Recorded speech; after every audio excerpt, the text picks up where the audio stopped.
Hey,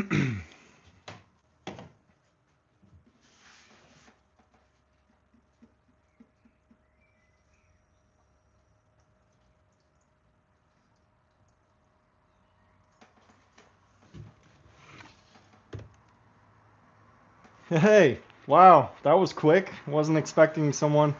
Is the mic working since you're here? I'm using the DJI today and seeing if it links through. Um, I had some complaints about the audio. They weren't real complaints, but with the cars passing by and stuff like that, they could hear that in the background. So if the mic isn't working, let me know. Does it sound good, or do you still hear like the trucks in the background and stuff like that? Because if so, I'm just gonna bring the camera in and close the door. That seemed to work a lot better for them, is what they said. But if it sounds good to you, then I trust you on that as well. So just kind of want to see. Sounds fine. Awesome. That's what we like to hear. Um, Lighting, I think is good. I do have an extra light. I don't know if that makes a difference right now, but when I close the door, it does. I just hung this guy. Let me get it out. It's jammed in there. Just hung this little LED light up above the camera area, and that seems to add a little bit. If we can turn it on.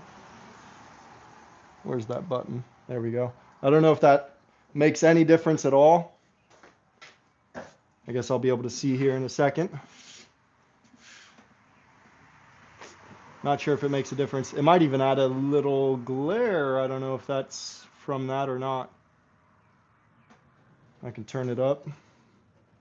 Looks fine though. I think it looks fine. I think I'm overcomplicating things like I usually do. So, all right. So I'm going to be working on those egg holders that were in the picture.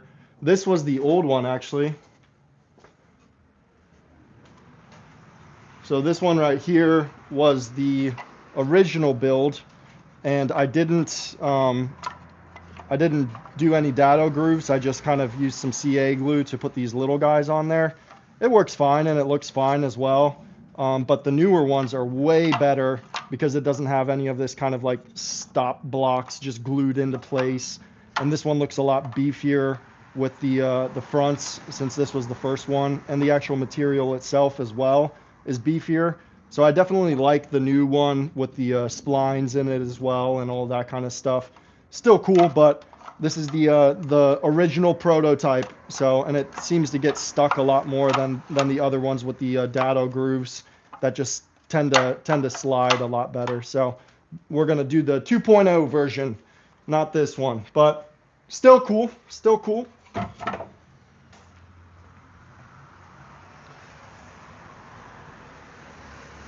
Okay, cool, like that.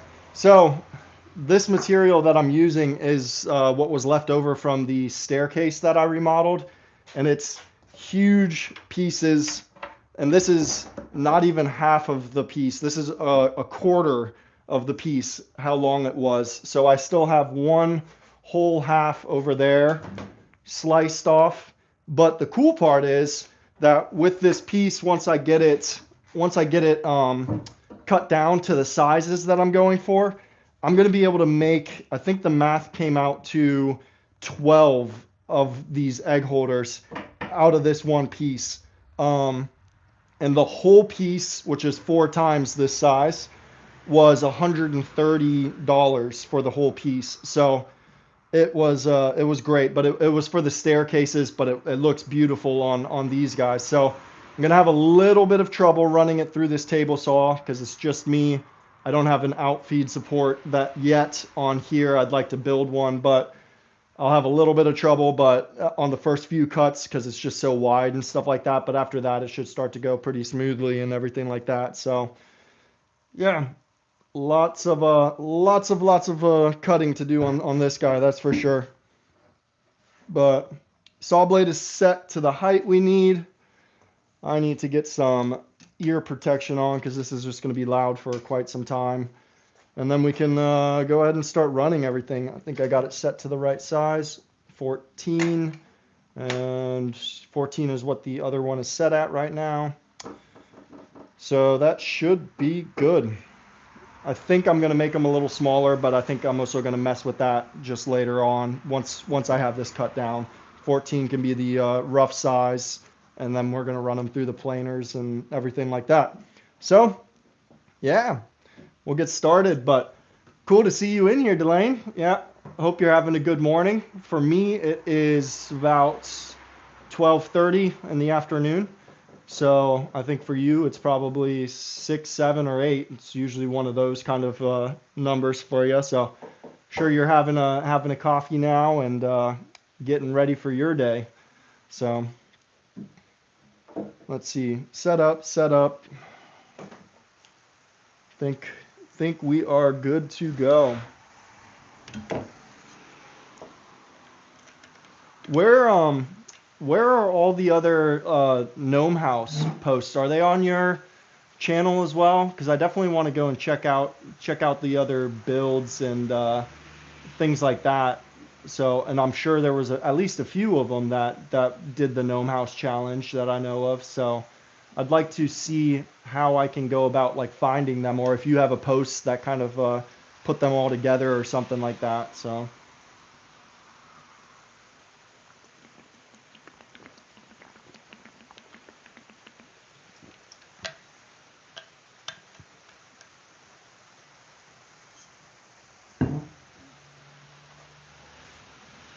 Actually, I'm going to do a quick test run with the blade down. Cool. I'm gonna have to find them for sure because I knew there was a couple different channels that I'm subscribed to that posted them, but I wasn't sure how many of them exactly there were and stuff like that. So let's just do a dry run because, like I said, this thing is freaking heavy.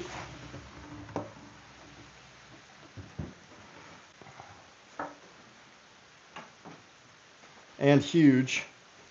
So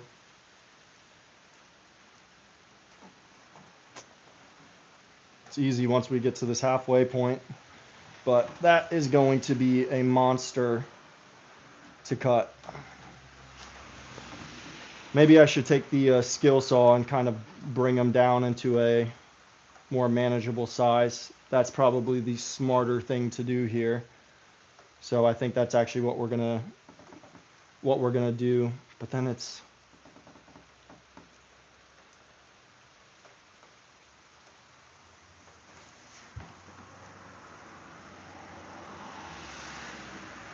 very true. If they don't tag you, that's on them.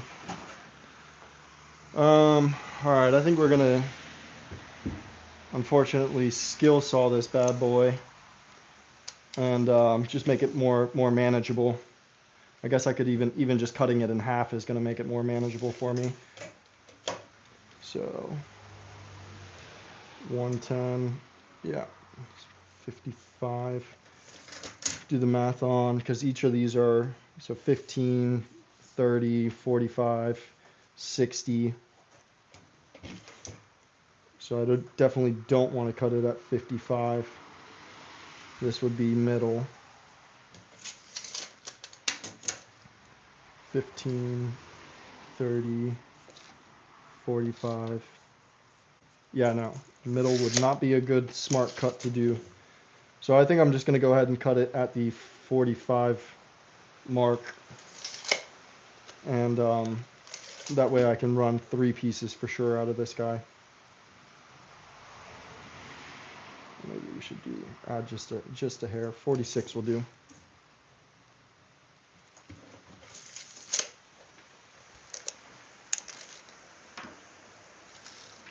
$46. We'll cut there. That way we have enough room for the blade kerf, making sure that we can get the most out of this guy. Can you hear the rain in the background?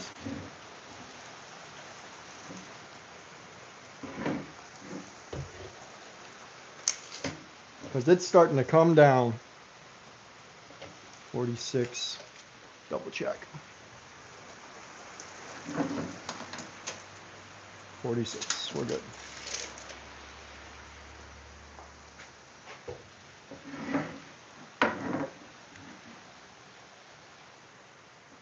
And this piece is huge. I think it's definitely going to be the smarter move to cut this guy down just a hair. And that way I'm not killing myself trying to get this guy going.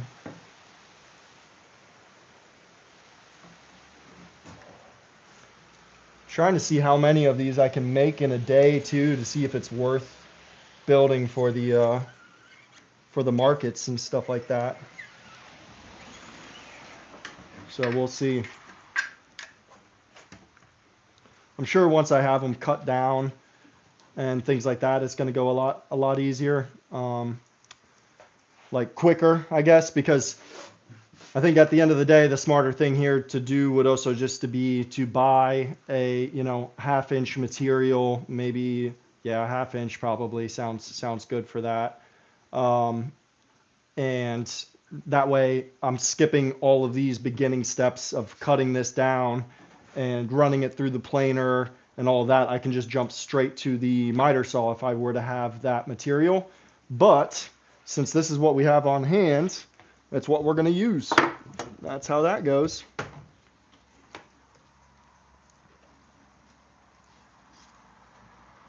Cool. So I'm just going to put some blocks here, and we'll use this table to cut this guy. If I set these blocks past the line, then I won't have any pinching, binding on the blade as well. So I'm just going to put these past my cut line. It'll hold just fine.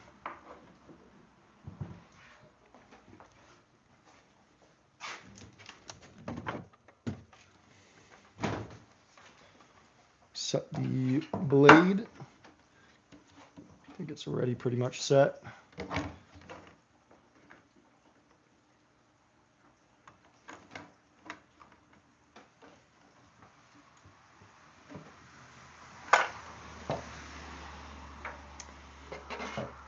Absolutely. I don't know if you're the only one in here. This laptop right here, dude, is, I think, it's my wife's old laptop, and she uses my laptop inside, of course, you know, let her have the nicer things. And this laptop is, I think, 17 years old. So I had it just, dude, it barely works. So I can't really see too much of what's going on. And I have to, like, when I first started the laptop to get the live stream ready and everything like that, I had to turn on the laptop, let it do its thing, click out of everything that opens up, and then it freezes every single time. So you have to turn off the laptop, turn it back on, and then it usually works. So second time is usually the charm on this laptop, and it is so slow. I mean, it takes me like a solid 5 minutes to get into YouTube after it's started up, but then it does okay, I guess, or at least it hasn't turned off on me yet. So fingers crossed on that one. All right. I think my blade kerf, what is that? Yeah, right at 3. So we can actually put this guy to, we'll actually draw our line at 43 because, yes, I'd like to cut from this side. So 43 and 43 is actually where we're going to mount the level. That way we can try and get as clean of a cut as possible.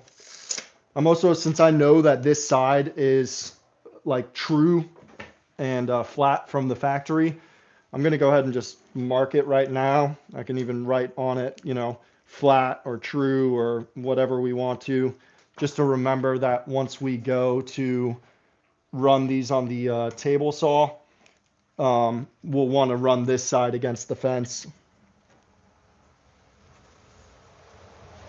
Just because it's more likely to be a cleaner cut than what I'm about to do here. So I like to use that side of this one. Get us nice and even.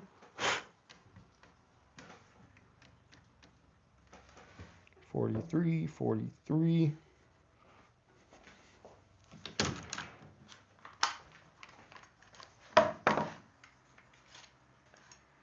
Oh yeah, man. Enjoy that shower. Enjoy that shower, and I appreciate you leaving it running. That's cool. I wasn't expecting anyone to be on the live this quick, so that's awesome. Makes my day, man. Makes my day. That's cool. Let's grab just a little piece to shove underneath this guy. I don't like that. We'll be fine. It's just going to drop down onto this table anyways. It's got plenty of support. All right, let's take a battery. We don't need this guy.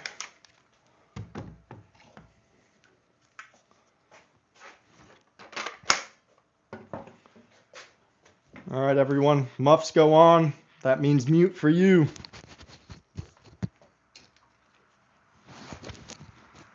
Blades are already set, so we're good on that. Now at this point, all we have to do is always double check everything. Make sure we're on the lines. That way you only have to do this once. Everything looks good to me. So we can go ahead and cut this guy.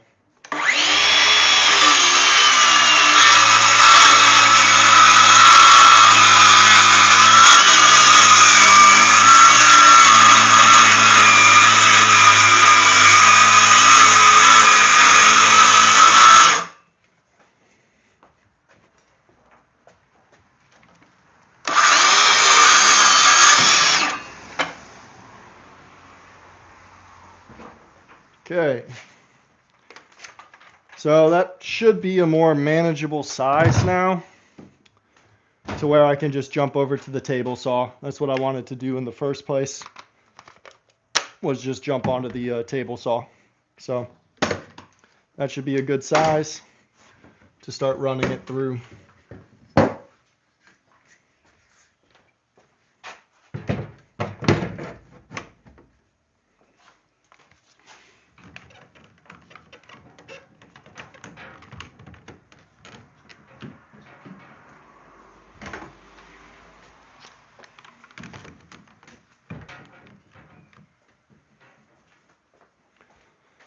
Let's just start with the smaller one. Make our lives easier to start. Usually I do the opposite, get rid of the hard part.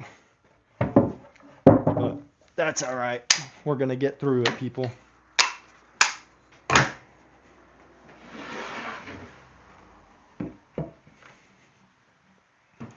All right. Dust this guy off.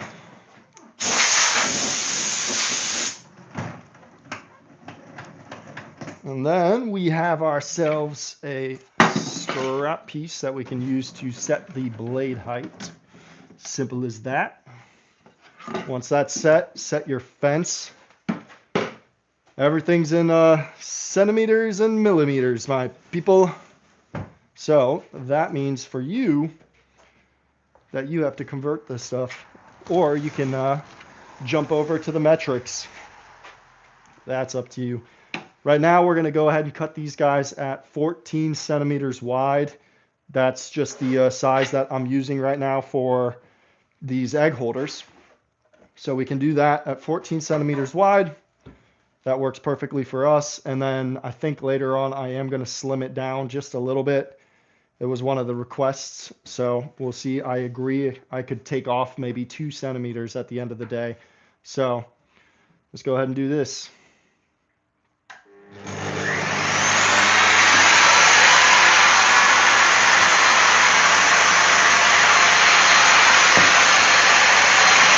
Lock our table.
Okay, so that's 1, 2, 3. 1,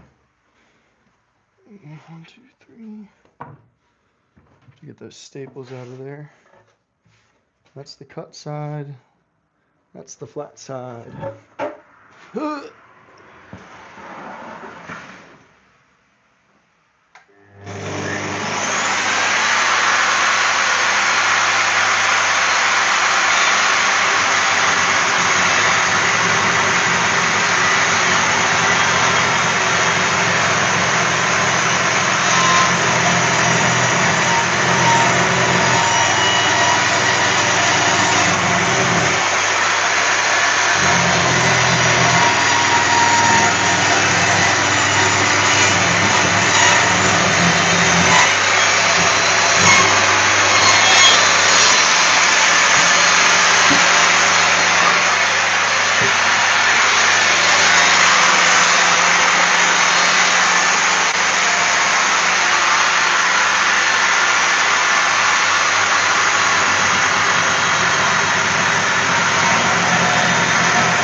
I will say this table saw loves to back itself up with just sawdust.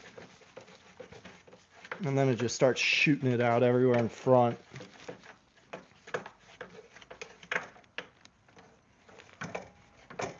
Even though there's no big pieces of wood in here. Maybe it's just too much fine dust. I don't know. Shouldn't do that if you ask me.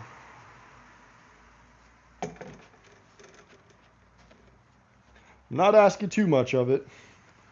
Clean it off.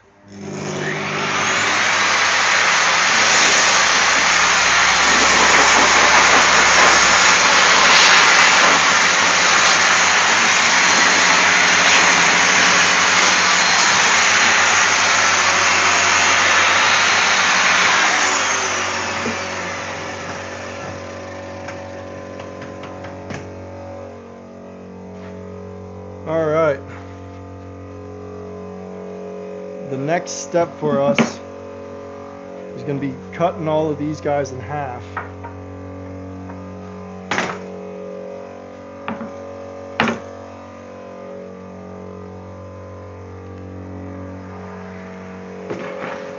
So we really have to like work this material down, which is okay, but it'd be a lot easier if you guys just buy some 3/4 stock or something like that, or a 1/2 inch. I would say is better. 1/2 inch is fine.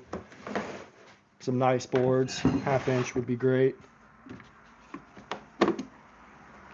Saw some staples in the back here. I'm gonna try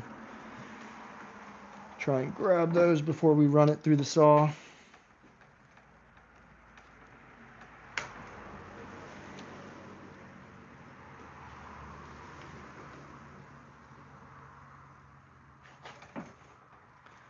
Wish I could get some music going.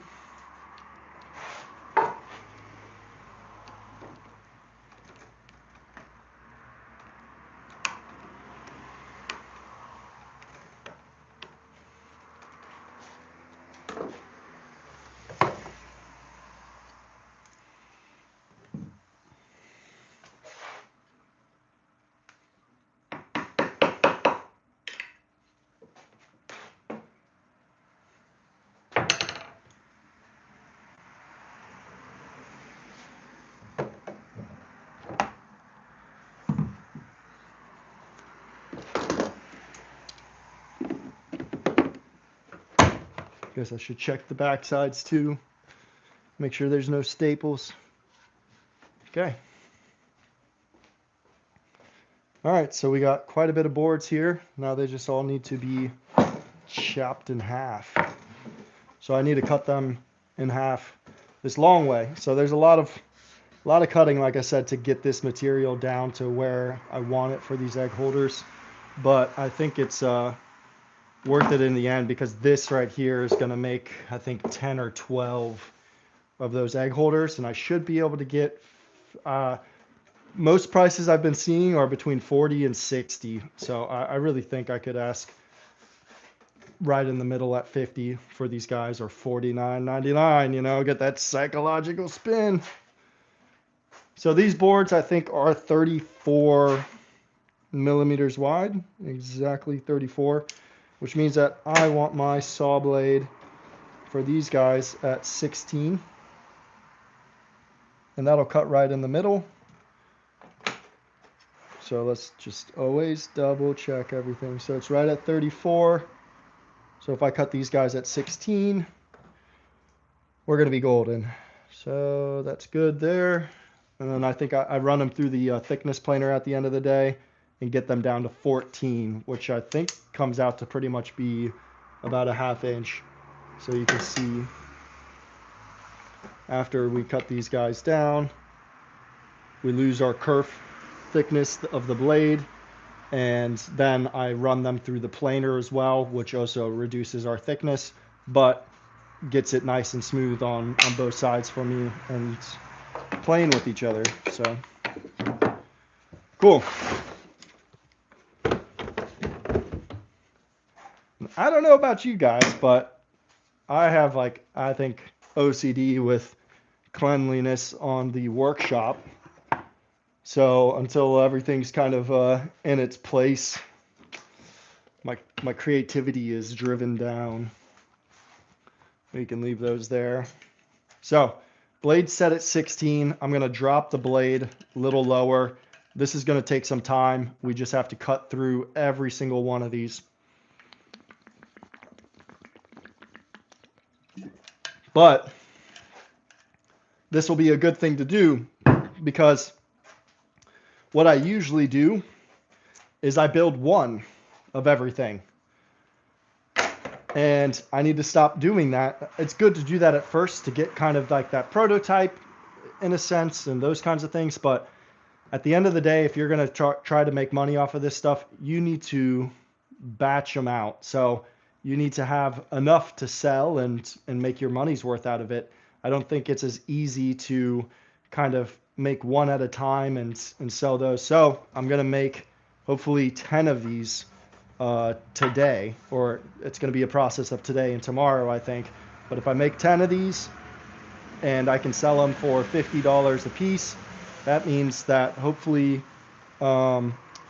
that would be $200, $250 a day, because it'd be $500 for the 2 days that I'm working on these things, you know. So, but we'll see. I have no idea. I don't even know if they'll sell that well at the market, but I do know that I need more than one to go to the market, and I have faith that they will sell, because I think they're beautiful at the end of the day. They're handcrafted. There's nothing like it in this market.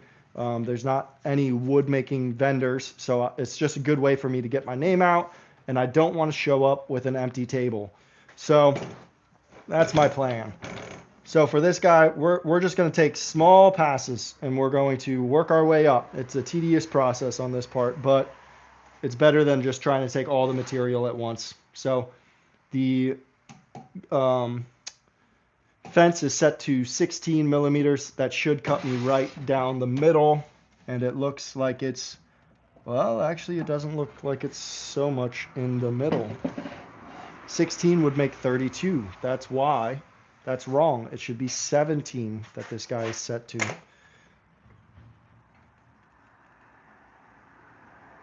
That's why you double check these things. 17 doesn't look right either, though.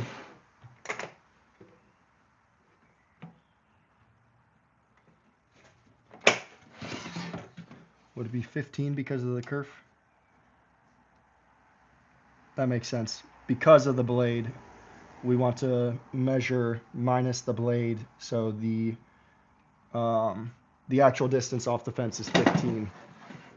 That's why we check these things before we start cutting. So 15, that should be able to bring us down. Yeah, yes, that's true. Another good way to do this, which I should have probably done in the beginning, is to mark center.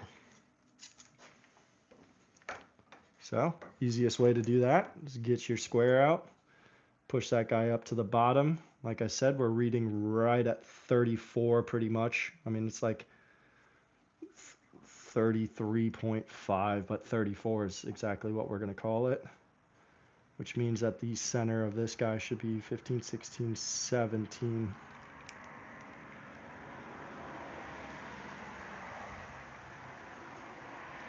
And we'll mark that down here at the bottom. 15, 16, 17. 15, 16, 17. Cool.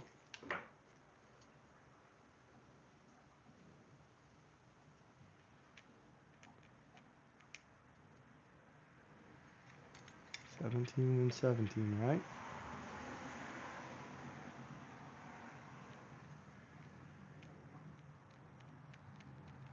As long as the blade's there, the thickness planer is going to take care of everything else. All right, Delane, it was nice talking to you. Thanks for stopping by on the lovely morning for you. And have a good day at work, man. I'll catch you later. So we are going to cut this guy down. My mark is on this side. Perfect, right at the center line. So we have the fence set up, locked down, bench locked down, and blade lowered to where we can start to make gradual passes. So I might even lower it just a little bit more for these first gradual passes.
Hey, Joey. Cool. Thanks, man. That's awesome. That's awesome. Yeah, I don't know. So I'm guessing you're new to the channel because you said new sub, but I am making some egg holders, the one that's posted in the picture there. So I made this is the second one. The first one was a prototype, of course, and then the second one I changed some things, and I really like the second one. So now I am getting them batched out from this like huge material that I had left over from the staircase that I remodeled. It was a super old staircase, like in a village about an hour and a half away from me here in France, and it's like old village from the medieval times, and it was a super cool staircase. But I had a bunch of material left over, and I am now cutting them down and turning these into egg holders for the local markets because I didn't see any woodworking stands at the local markets, and I was like, that's awesome news for me at the end of the day. So I'm going to do a bunch of the egg holders, a bunch of cutting boards, things like that, phone stands, boxes, you name it. Whatever anybody comes up with. I love new ideas and being able to tweak other people's ideas and things like that as well. So welcome to the channel. I hope you enjoy it, and I'm going to get back to cutting. So either mute me or just move on, whatever you want to do, man. So cool. Nice to meet you, Joe. I hope to see you around and stuff like that. That's awesome. I have nobody to talk to in France here, man, because I don't know. My French is not that great. So yeah, it's always nice talking to strangers on the internet. Gotta love it. Cool.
Clean out this guy.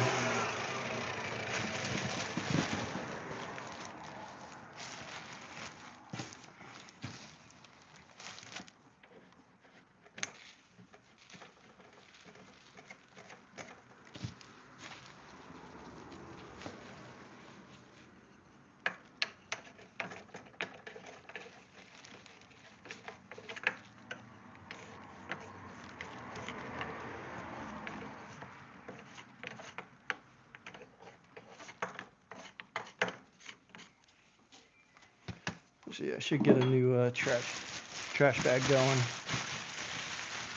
I have a neighbor here that they've asked me for a couple of like to borrow some tools and things like that because they were making, believe it or not, an outhouse. Don't know how I feel about that since we have toilets these days. But yeah, the neighbor built an outhouse, and they'd asked me for some tools. What's up, John? And so they asked me to borrow some tools and screws and things like that. And of course, I had helped them with the outhouse and what they needed and stuff like that. And the other day, I asked them if they've used it yet, And they said, no, we are waiting to go and buy like the kind of pretty much sawdust that you put on top of your shit after you're done in the outhouse. And I was like, oh, don't buy any sawdust, man. That's what I have a lot of. So I'm gonna put this new trash bag into here for them. That way it's just straight up sawdust. And then once I get these guys cut down to size, I'm gonna be running them through the planer. That's even more sawdust that they're gonna have, or chips and stuff like that. So yeah, the last thing they need to buy is sawed chips and dust and stuff like that, because that's literally what I'm best at producing, is sawdust. So we'll get them a fresh trash bag. That way they get no trash and just dust, just like what they want. Let's make sure this saw always gets backed up with sawdust in it, man. Always, always, always.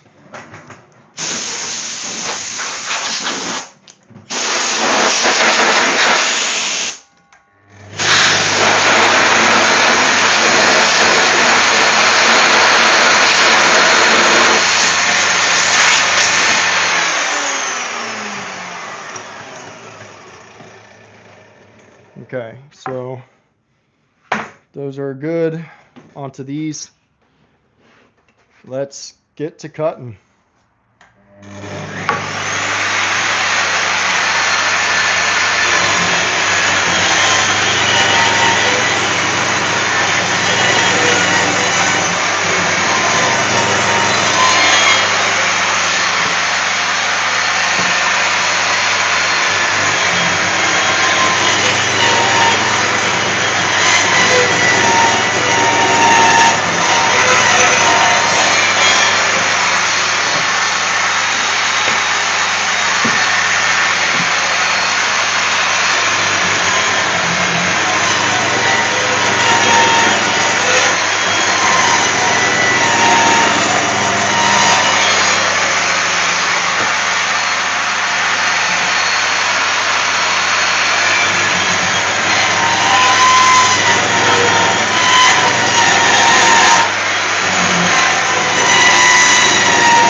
Outhouses seem outdated and gross, I admit, but we built a composting toilet on our land, pretty much a bucket, and it's not as bad as I expected. Plus, it helps us build our compost. Yeah, I mean that's true. So there's definitely benefits to it, you know. My thing, and like we have a compost bin that I built in the backyard, and it stinks, of course, it's compost, you know, but I should probably actually take like my wood shavings and stuff and be able to kind of, I don't know if that's great for compost though, but maybe doing some shavings on top to help keep the flies down, the smell away, and then dirt and mixing it occasionally and doing all those things. But yeah, it seems like it's like kind of backwards at this point to go and shit in a bucket when you have a toilet inside. So uh, I would love to see some more. I don't know about that actually. I was gonna say I would love to see some more outhouses in like camping scenarios. But if you've ever been to like a campground's bathroom, you know how bad those can get already. So I could only imagine if there was an outhouse instead of a bathroom at the campgrounds. Oh, that would be something else. But yeah, I get it. I get it. So, and they love it. They love it. Like they built it themselves, and so it's now a part of their house kind of thing for them. And yeah, if they want to go and poop in a hole in the ground, I'm not gonna stop them.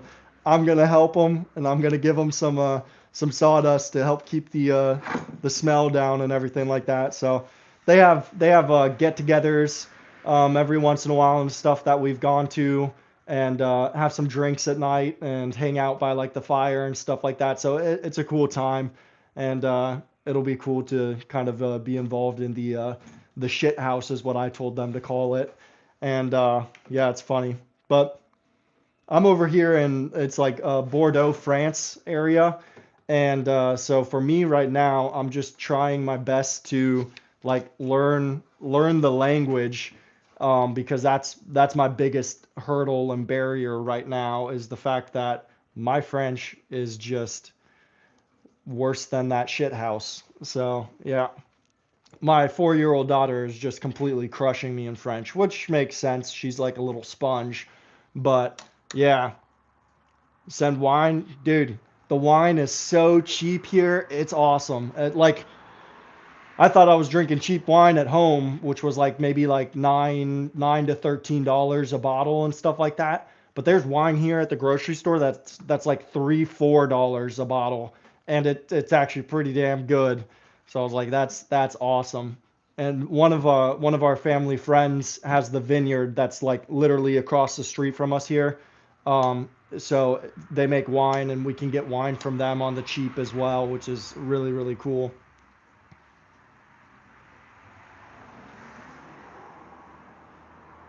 Yeah, you got to get over that. That's cool though. Like I would love to be more off grid as well. My wife's dad, they're on the grid for sure, but their place is like pretty much it could be off grid. He's got the solar hookup and everything like that. So they could be off grid. They're still on grid, but they're so far out in the woods and things like that. Like that's my dream situation. Get away from the kind of village area and get out into the woods, build myself a house, and yeah, do that off grid scenario. My wife and I both love that situation. Where are you at that you're able to do your off-grid situation right now?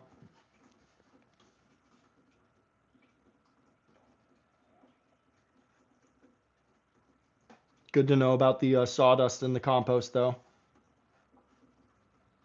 It's the chef in you. I don't know if it's the chef in you or the drinker in you. You don't have to lie to us. I like wine just as much as the next guy.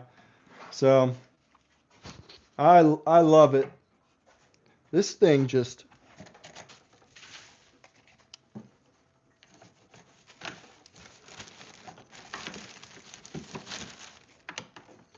this saw loves to just keep the sawdust inside for some reason, and then it makes it hard on the cuts. So just need to make sure that I'm cleaning this guy out to help with those cuts.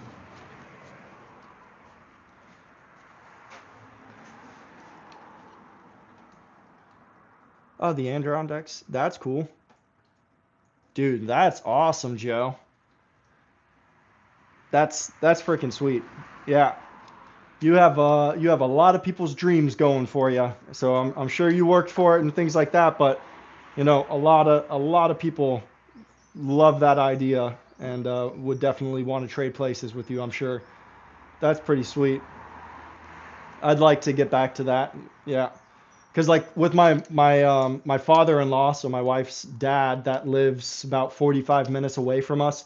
It's like it's so cool. You're just driving through the back roads and everything like that. You go through a couple like smaller villages, and then you just pull into their like driveway entrance, and it's just woods, and you just start going down this probably close to quarter mile track, and then out of nowhere it just opens up to all the land that he cleared and built the house on, and he's got his horses out front in that like cleared land. It's so cool. It's like horses, swimming pool, house, and then barn with tractors and like all of that kind of stuff. Another field that they grow all their like fruit trees and vegetables and things like that in. It's just so cool to like drive through the woods, and then it just like opens up, and you just, yeah, it's phenomenal.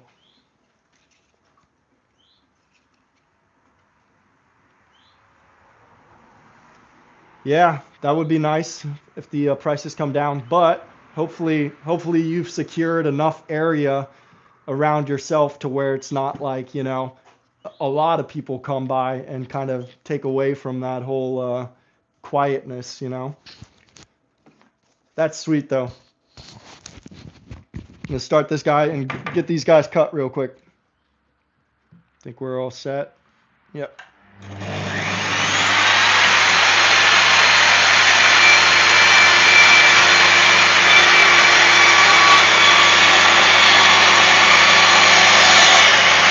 Already been cut. Let's see what's up with that.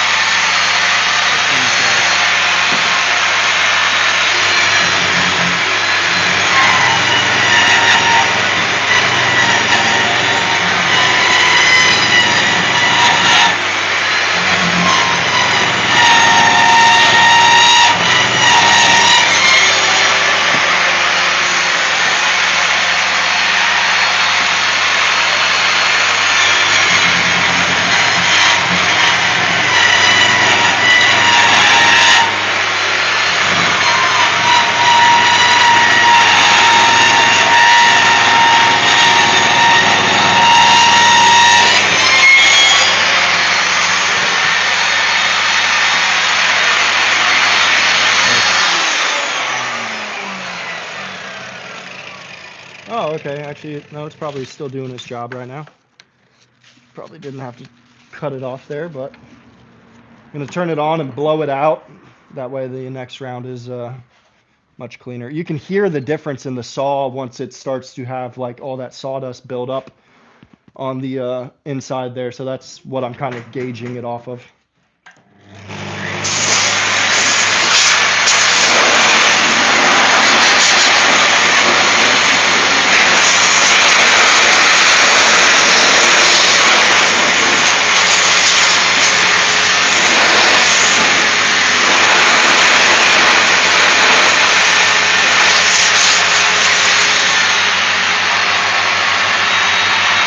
Peace out, Joe. I'll see you around.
All right.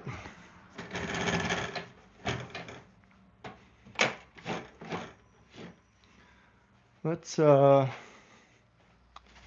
make sure this guy's cleaned out. Yep, we're good.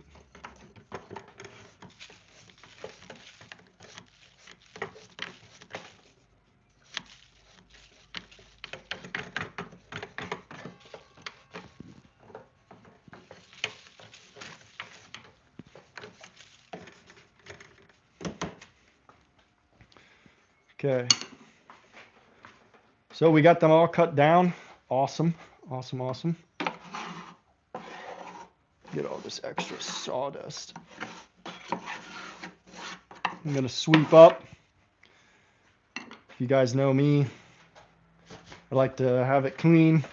So I'm just going to sweep up a little bit of the sawdust, and then we'll jump onto the next step, which is going to be planing these guys down to the same thickness. And then we'll be ready to start miter sawing these bad boys. So let's just get as much of this sawdust kind of collected as possible. The rest I'm just going to blow out.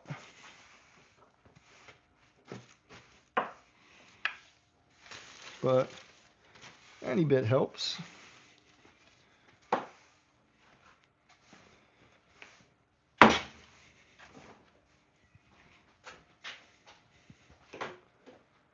Let's see. So much sawdust that produced.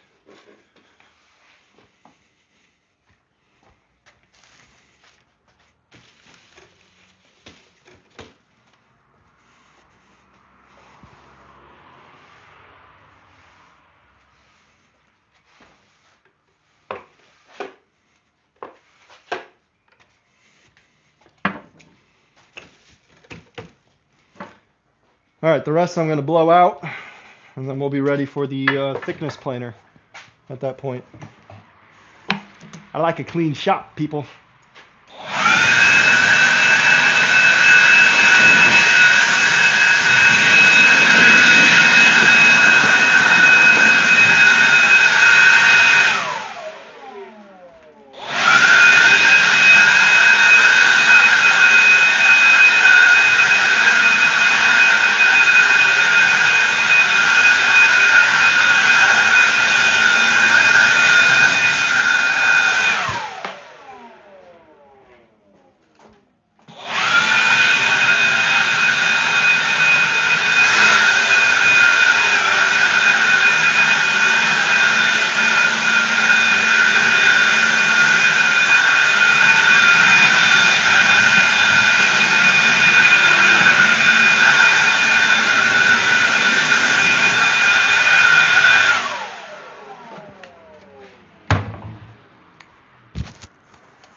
All right. Woo! Quite a bit of cutting. So we can just drop this blade. Is it because there's some sawdust in there or something?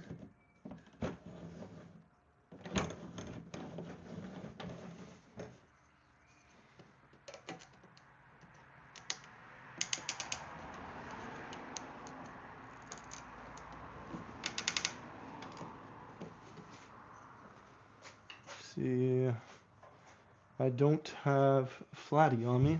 This will do.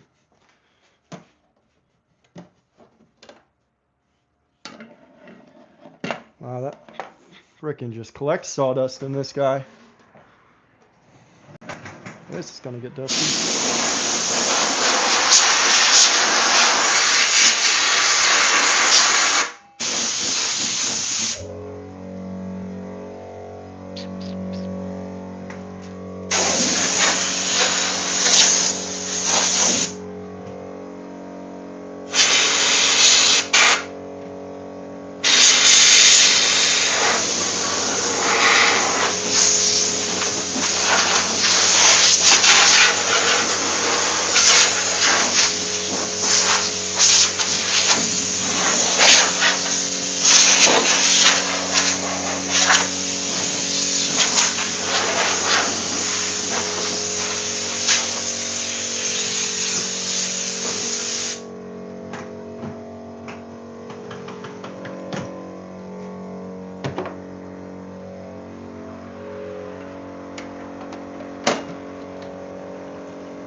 Much better. Much better.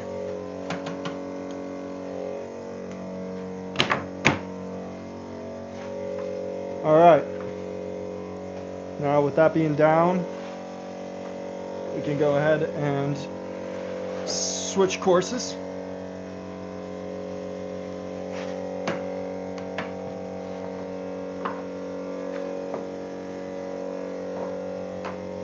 Awesome. So we're gonna unlock the cart.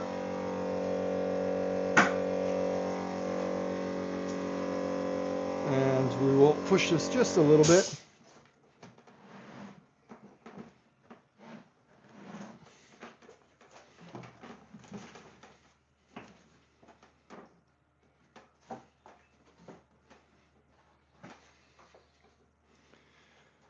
Okay. Open that cabinet. Get that ready. Get this guy ready. And we will probably switch camera positions for you guys. I don't like where this is at, actually.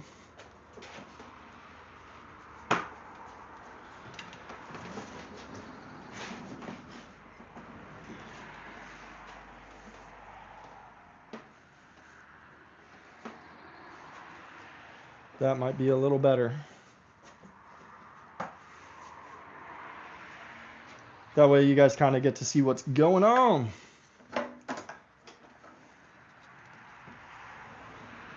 All right, so on this tool, it's got some annoying features, but it does the trick.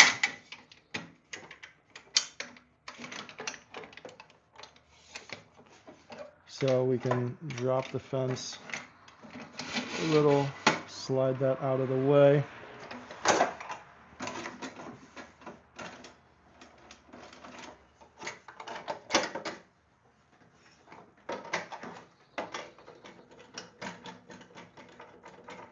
I gotta go pee.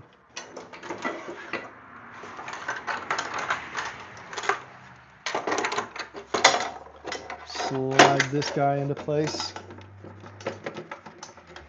Get that one just lightly in there so I can get these safety clips in place. Okay, so that's all checking out. Good on that.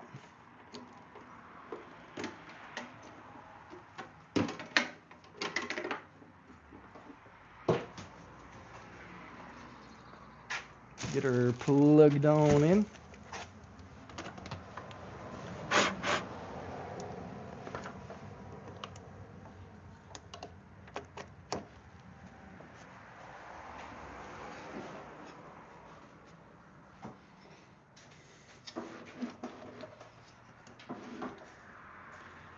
Okay, now I'm going to measure these guys because they should be very, very close to each other, but there's going to be a slight difference on the one side.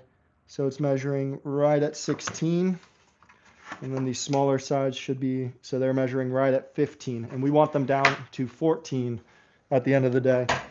So we're going to start at 14, or 14.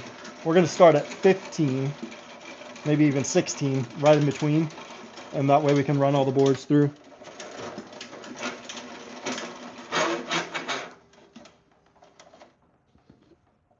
Okay, so that's 15.5. That'll do the trick for us. Get the first guys. So I guess I can separate them as well. All the thicker ones and thinner ones. Those are thick. These are thin. Those are thick. These are thin. Those are thin, thin, thin. Thick, thick. And thin.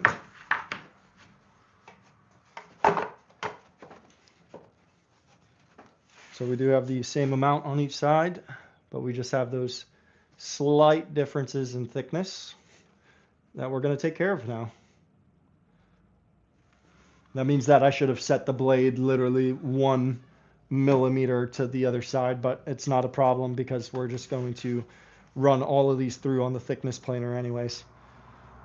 So double check everything. They should all be the same size as each other. Yeah, measuring right in at 16. And this guy gets plugged in up top. Perfect. That is the one kind of annoying thing about this setup that they have, is that the hose itself gets in the way. Let me go use the restroom real quick.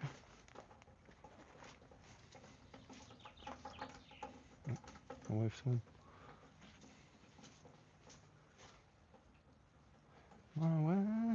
We'll just go back here.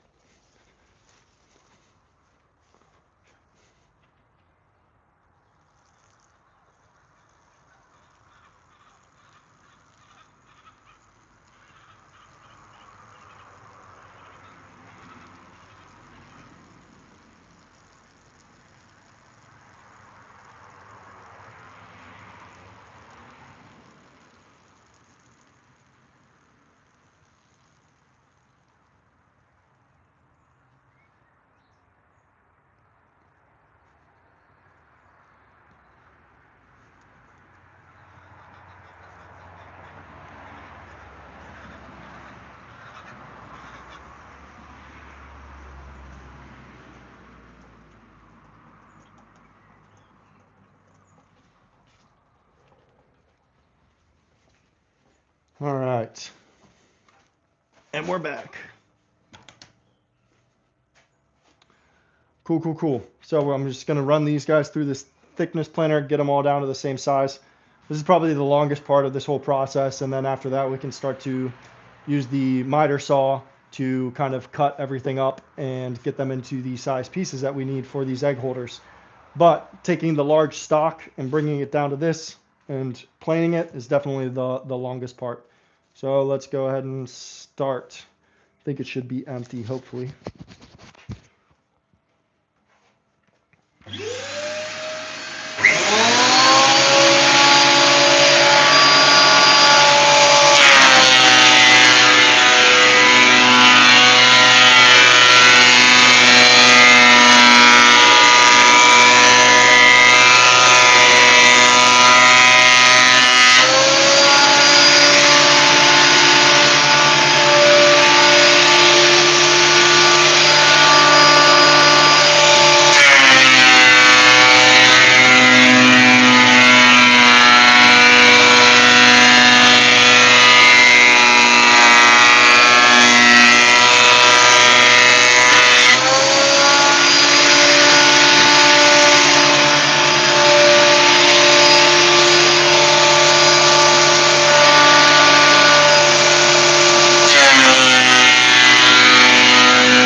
All right, important to make sure your dust collection system is extracting everything.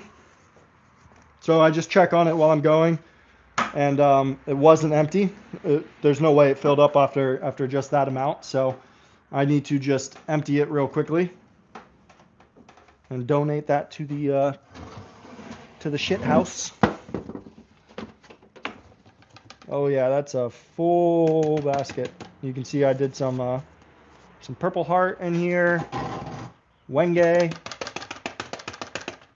Yep, so that's a full load. So let's take our trash bag. Might as well take this guy out of here because this is strictly sawdust. Strictly sawdust in this one. It's for the neighbors who built the what's it called? An outhouse. And they were talking about how they just have to buy some wood chips at this point to start using their outhouse. And I was like, well, don't go doing that. I've got plenty of wood chips.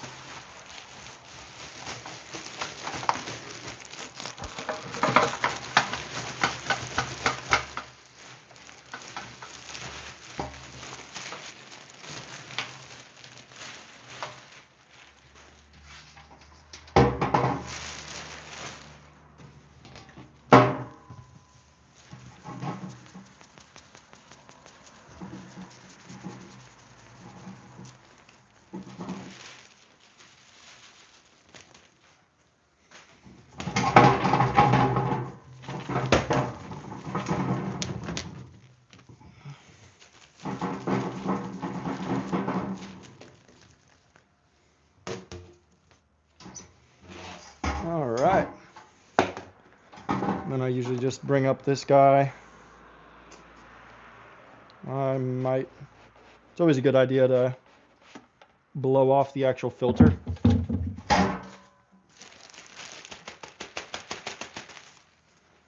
So I'm going to just take the compressed air right here and blow this guy off.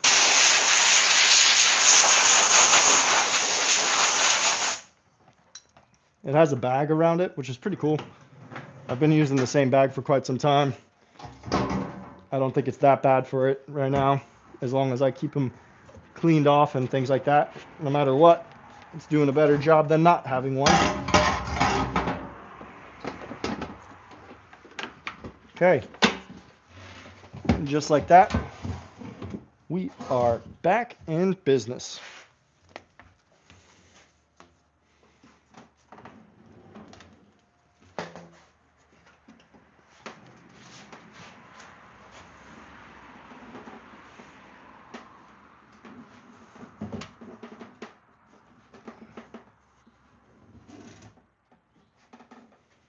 It's going to be a little close for me, actually, because of the camera.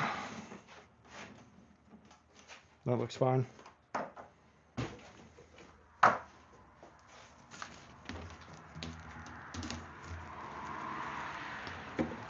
Guess you guys get a first-person view of the wood coming out. So this is all sawdust. Sawdust. These are planed. These still need planed. Man, a lot of work to get these guys down. See how many we can make in a day. Perfect.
Nice.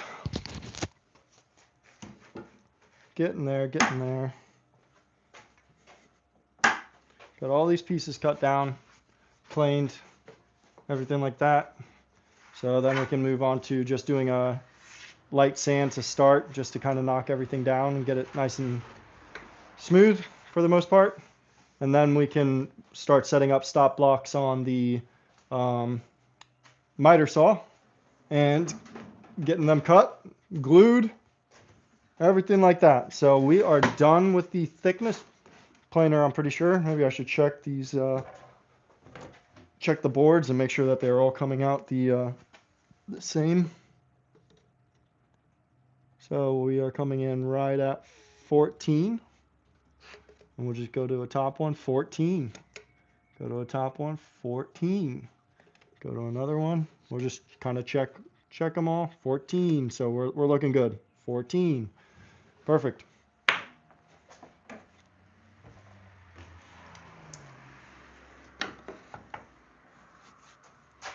All right, let's get this guy unplugged. Coiled up and put back in its place for now. I am going to build a workbench here soon for this guy, where the tabletop comes out, and then this guy lifts into that tabletop, so it's got the in-feet and out-feet support going on. But that's a project for another day. I have the wood for it though, so I'm ready to rock and roll whenever that time comes. But for now, we've got to rock and roll on these projects. So let's get everything, once again, cleaned off.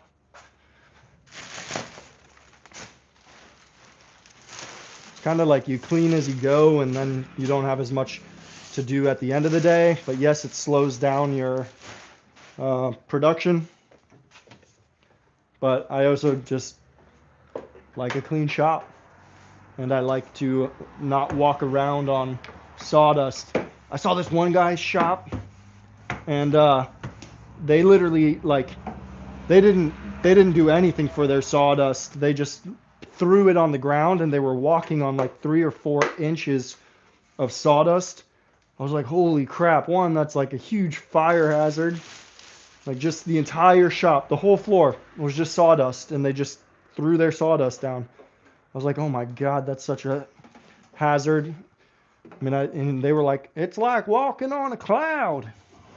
I was like, oh yeah, you're about to be in the clouds if one spark comes out.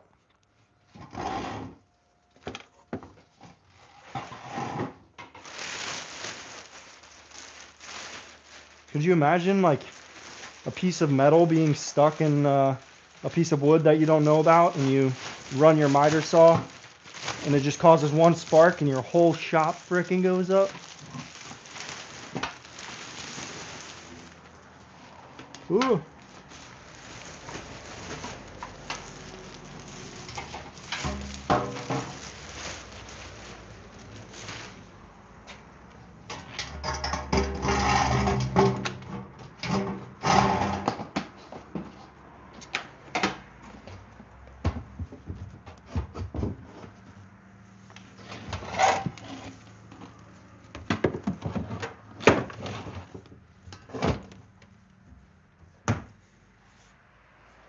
Nice, nice, nice. And then we can just blow the rest off.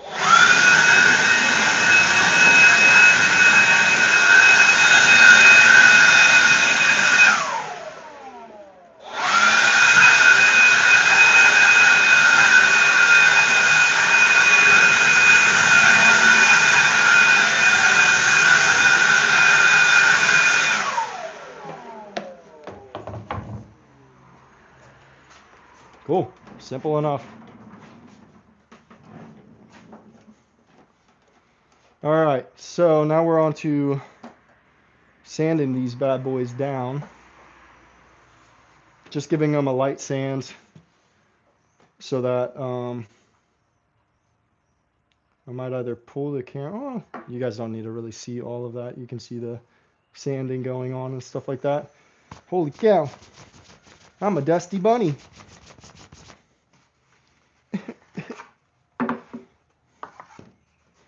Guess we can put these on. No, we'll just keep them over here. Yeah.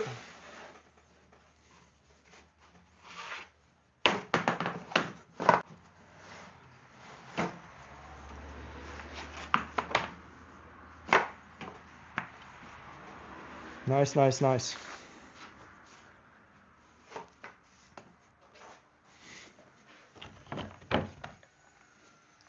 So we're just going to take out the Vevor. Actually, we can just plug this guy in right underneath us. That'll make it nice and easy.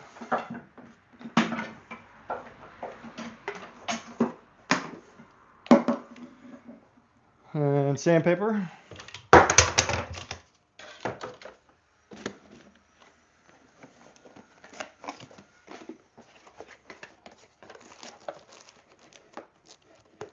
And we're just gonna hit this with 150. So I'll grab 3 of those. I don't have 120. I would use 120 right now because all I'm trying to do is just knock this down a little bit. This is kind of just like the pre-sanding for everything. And then once I have it all together as a box, all I'll have to worry about is sanding the outside once I'm done with all the work. So getting these sanded up is going to make a big difference.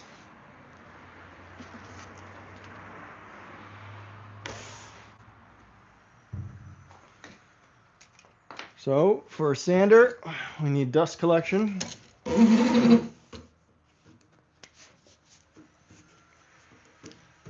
Easy enough. And then we are just going to kind of put boards. Might be easier to just do sideways. I'm going to do that. Grab a board, finish it one at a time.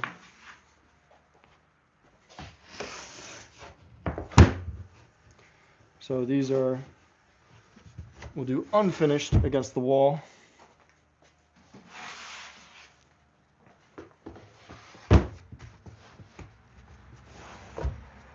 Unfinished against the wall.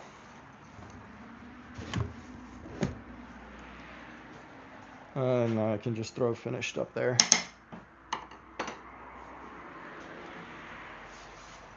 That way we can just put them this way and sand. Plug this guy in.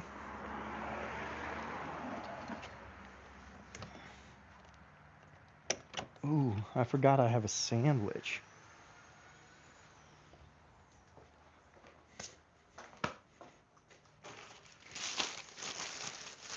Daddy's hungry.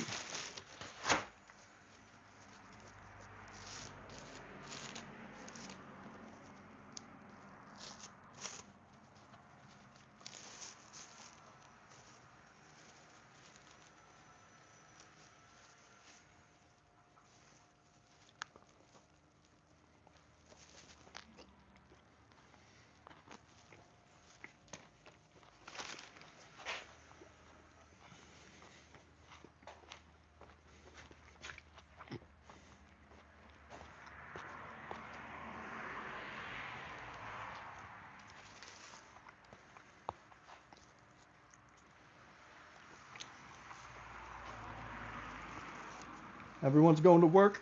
I am at work.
A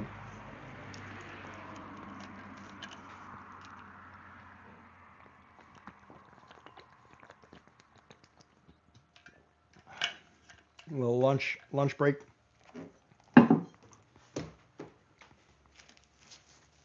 Might as well stream.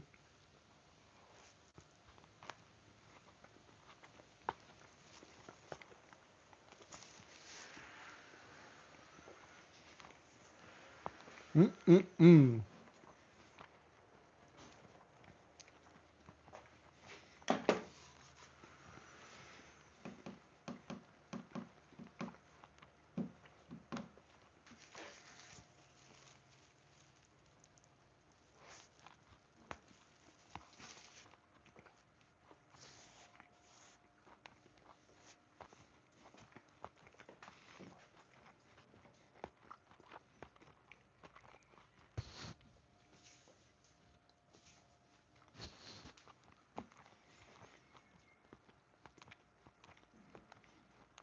That's cool.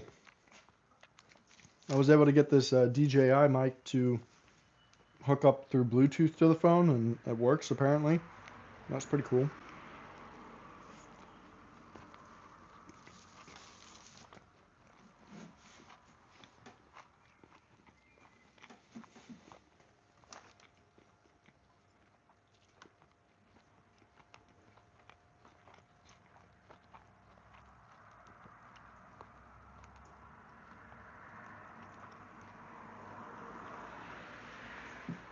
Having my little lunch break, guys.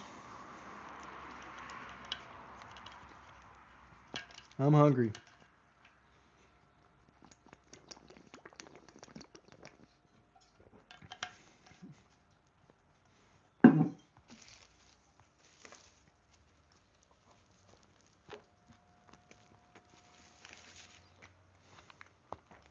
Mm-mm-mm-mm-mm.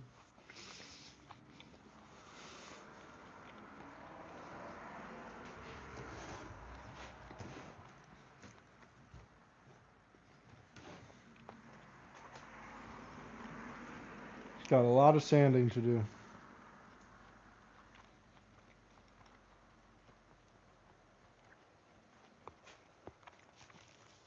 A lot of sanding.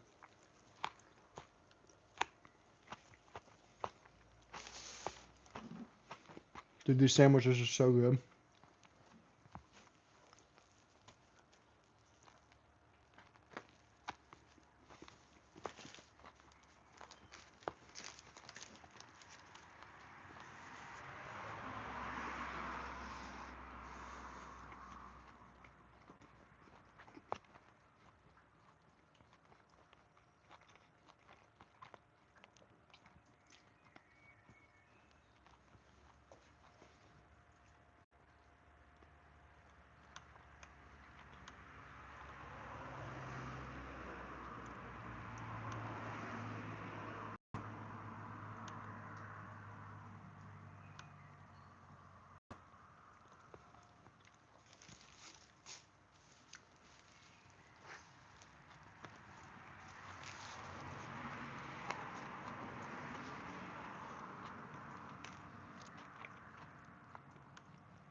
Cool.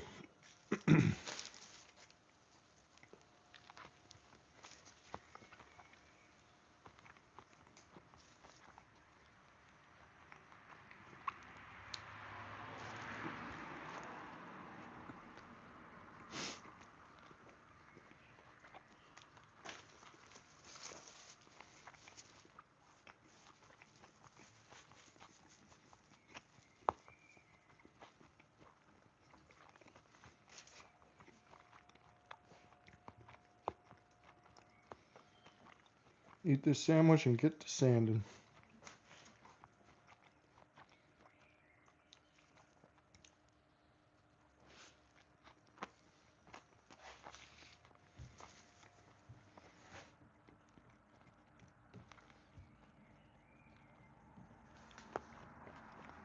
$14.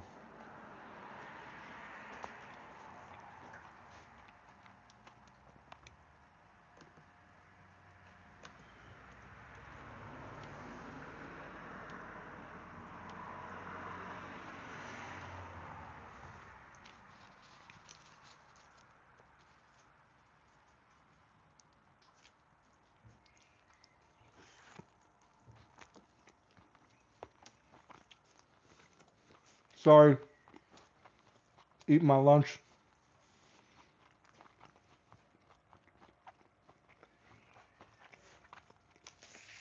And then we'll get back to woodworking.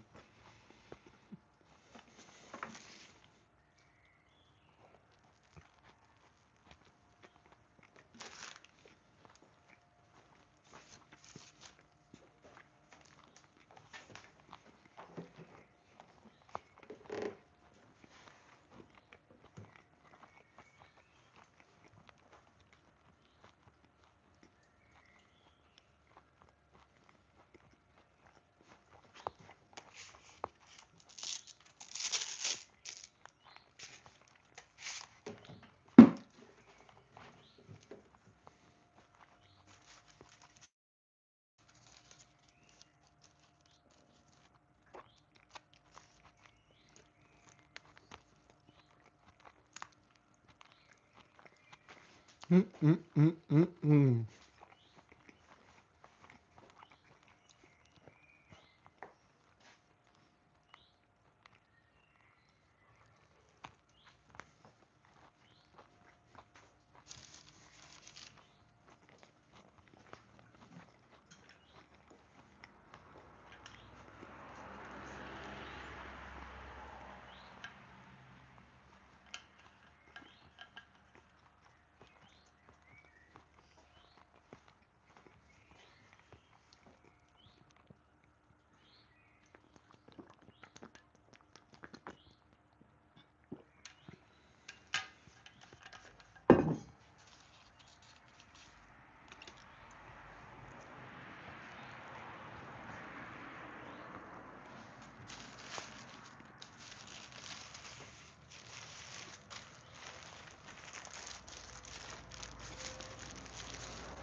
Almost done.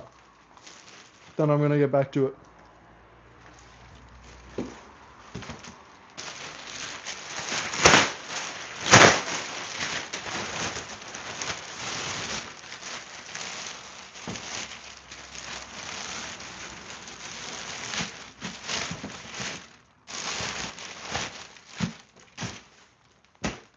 All right. What's up? So, this is one of the boring realities of woodworking, is the fact that I have a lot of sanding to do. I have 15 of these boards to sand.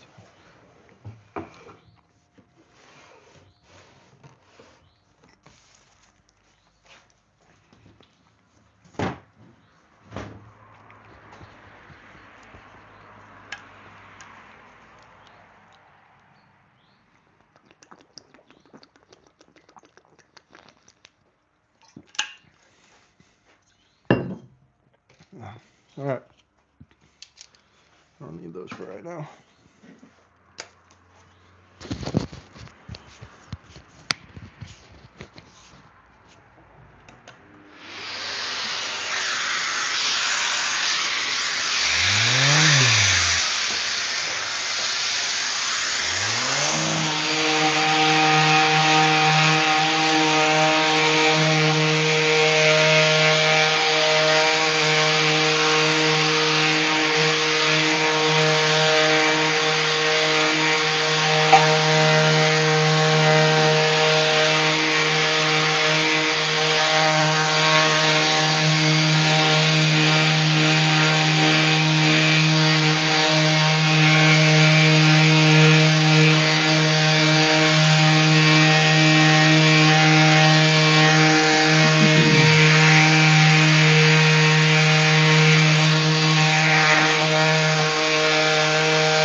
Two done. 12 more to go.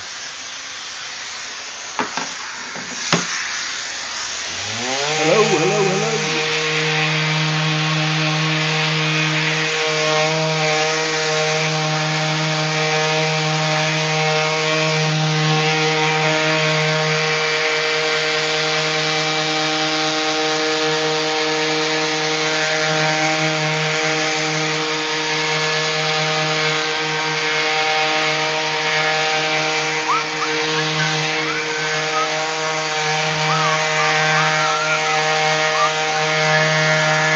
Said I want to see everybody loving me. I need to get good with the fingers, but nobody wants me to do the good. Bum bum bum bum bum bum bum bum bum bum bum bum bum bum bum bum.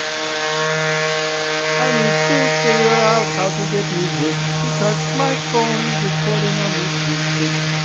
Yep, because of that I don't have anything, so I'm just making up some music in my head now, going crazy, going bum bum bum bum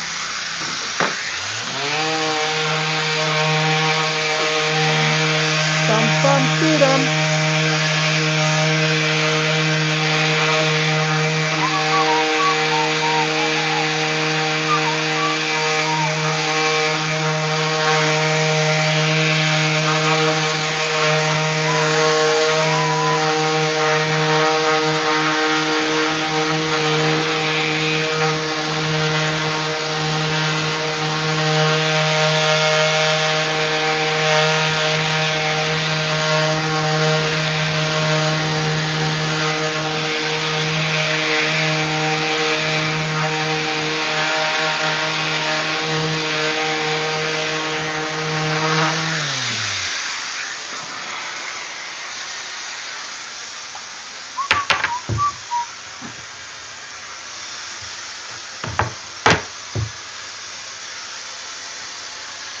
Bum bum dum bum bum bum bum dum bum bum. I said I want to see for everybody. Sometimes I have to so it should be 4/6 measure. Sounds about right.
bum bum bum bum bum be-dum bum bum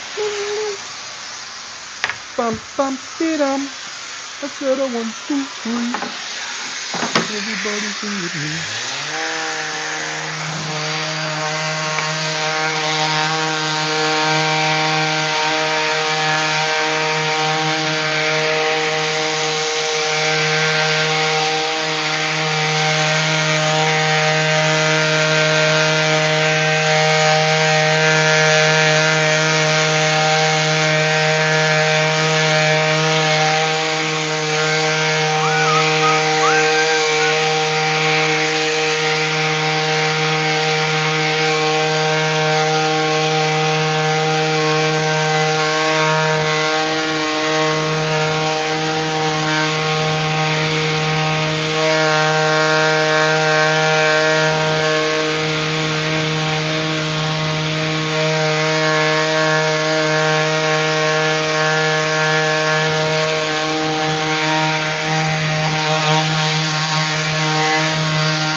Let's get this sanding all the way done so that we can move on to have some fun.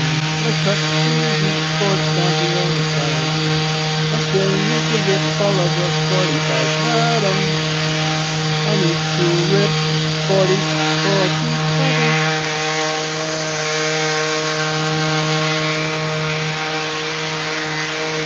Okay.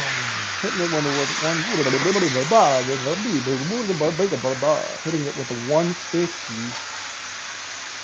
works pretty nicely after the planer. Just to like knock down all of these little kind of guys that we got going on. All the hairs sticking up.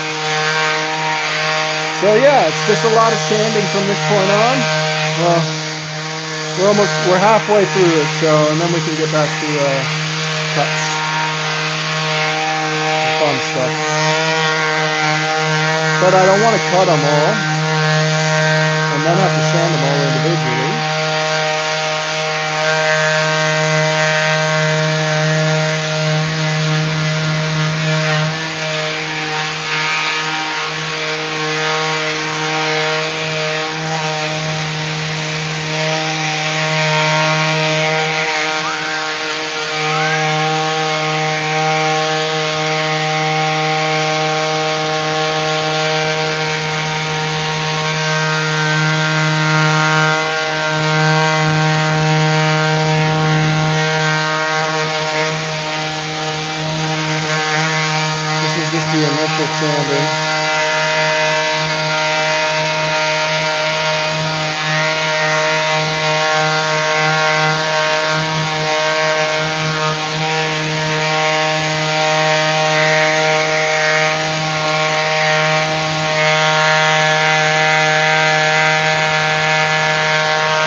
Let's go, let's go, let's go. I only have 3 more left to sand. Well, 2.5. Then I can get on to cutting boards again. This part takes forever, but it's worth it to sand it now before I cut it up into little pieces and have to individually sand every single one. So it's the boring part of woodworking. That's for sure. That's the boring part of woodworking.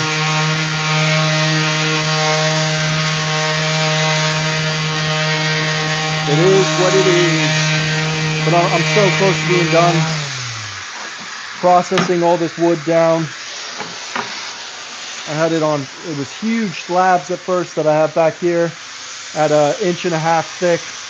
And now we have them cut down to this 1/2 inch thick that we're going to be using to make those egg holders at the end of the day.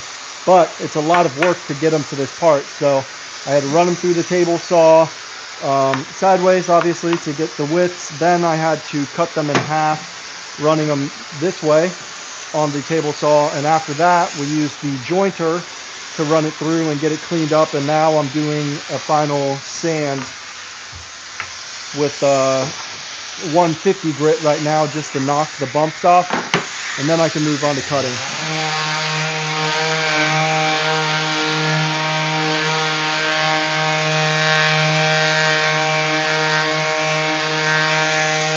Then we can move on to cutting. Once we get these boards all sanded up like a baby's bottom. That's kind of weird how to say that.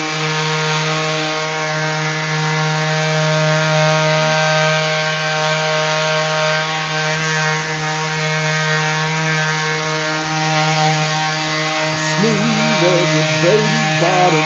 Hard as they found that out and I don't think when it's covered in poo-poo.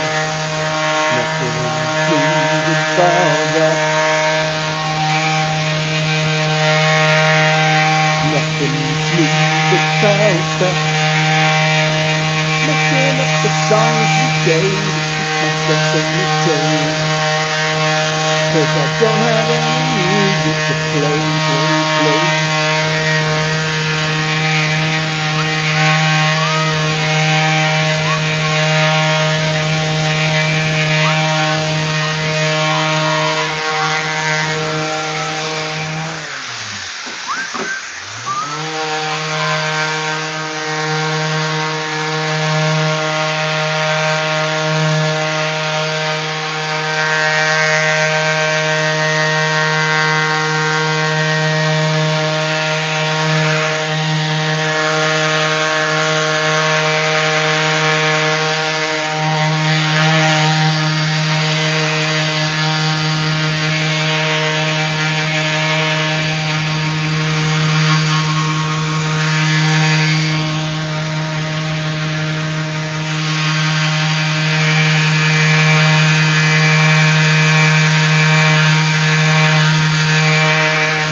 Gotta be the dry shell, dude. I don't know what they're talking about.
Last one. Thank the Lord.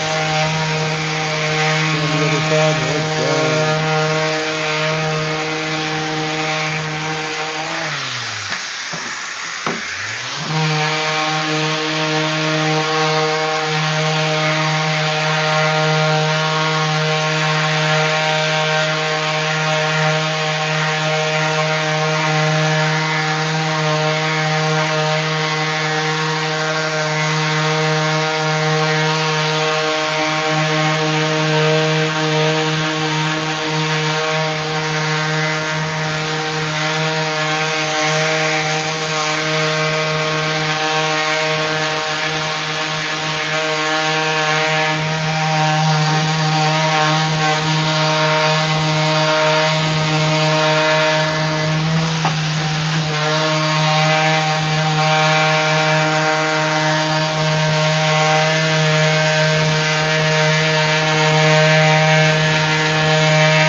Oh my goodness. So much sanding.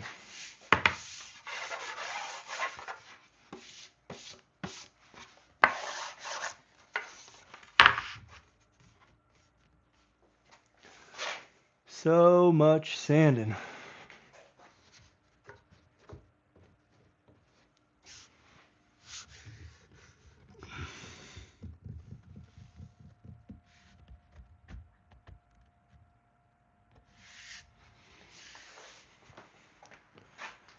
Whew.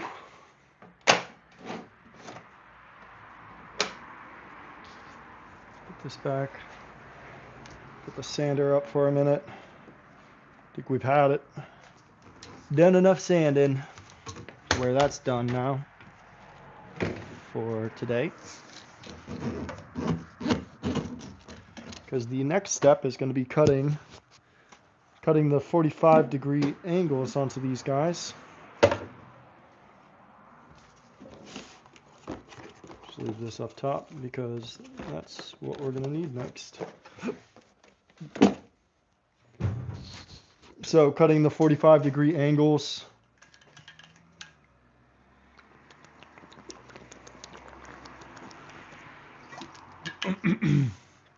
on 8 of these pieces.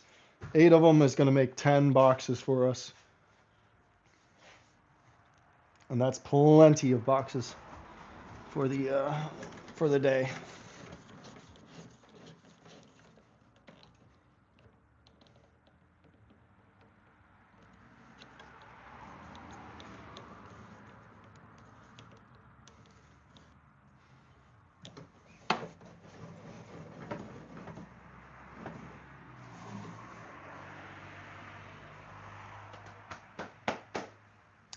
Let's see. I think these are still, oh no, they got cut down shorter. Oh no, they're still the same length.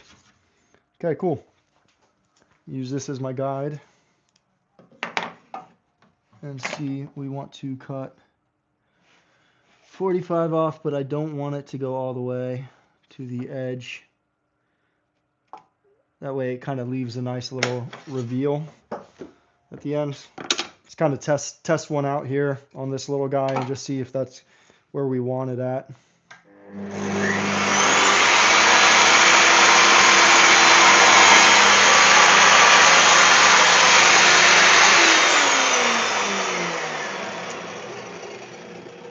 I think a little bit more would be nice.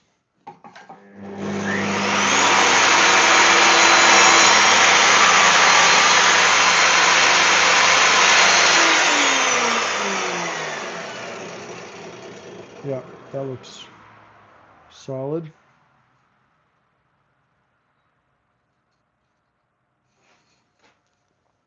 And I think that'll allow this purple heart to be used right there. Yeah. Could even go a slight hair more, but I like where that's at. I think that'll look good.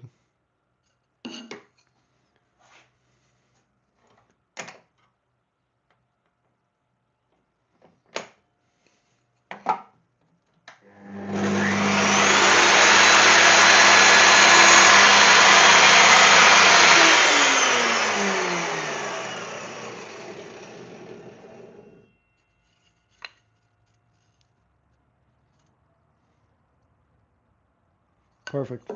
That way I can use this purple heart for some box fronts as well. I think that's all the same size. Yes. Awesome. Awesome, awesome. Okay, so now we need 8 of them. Right? 8. Because I get 1 per board plus 1 extra. Is that right? Is that the right math? 20, 40, 60, 80, 100. So I get 5. So yes, 8 of these will make 10.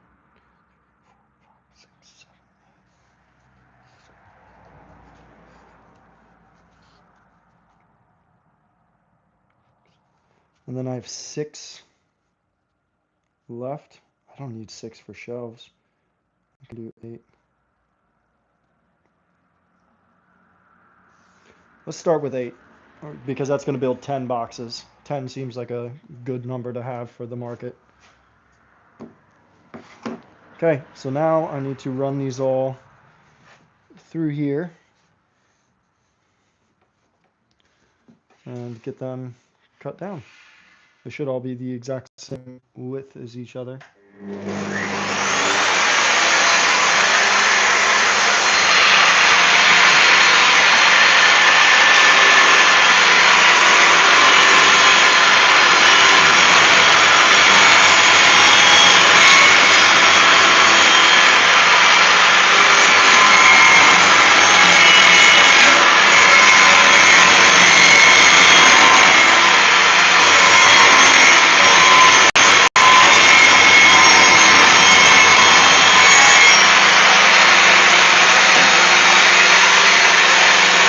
Pretty cool. You can see that angle with the front face to it. Pretty cool. Do that every time.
Oh yeah. Freaking so strong. Or stupid. One of those. Or both. Who knows? Who knows? All right. So that's cut. We have the 45s now.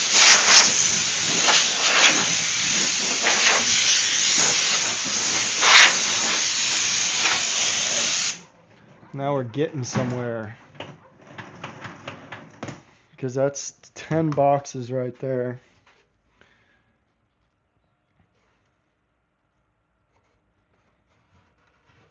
So technically speaking, 10 boxes.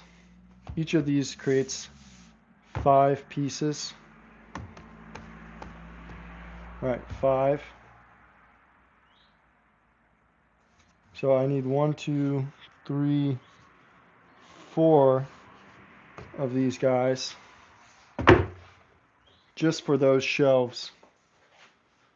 So these 4 can be, so I have 6 total.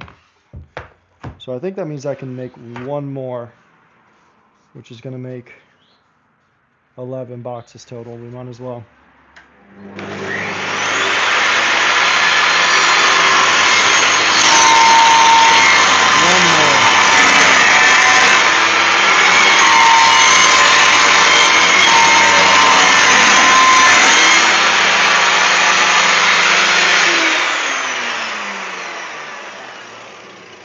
All right, cool. So I cut that 45-degree chamfer onto the edge of all of these boards right here.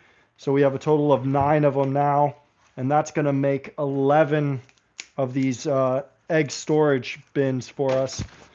So instead of making one at a time like I do with all of my projects for some reason, today we are finally batching these out. So we cut the boards down to this size, ran them through the planer, sanded them on both sides just with a 150 to start right now, and cleaned them up. And then we cut the 45-degree chamfer just now onto the edges. So I'm going to do a quick sand on these guys, and then we're going to be ready to go over to the miter saw, set up our stop block, and just do repeat cuts on these guys.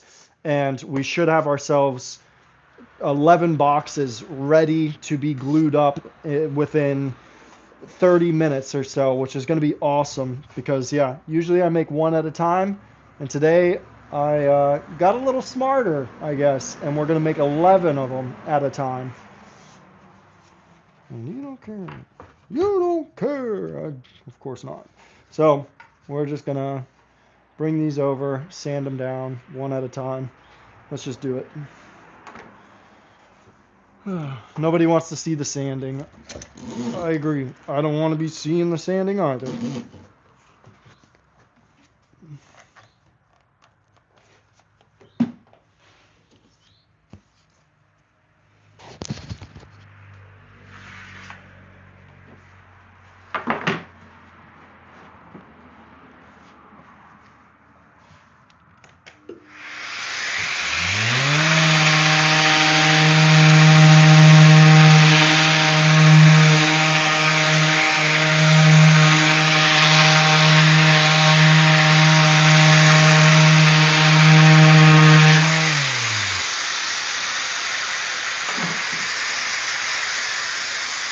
I think this would be better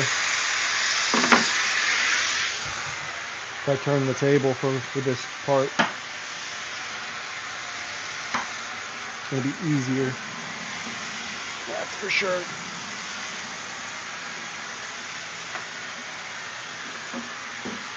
Yeah, much better.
while I'm here, get this touched up a little.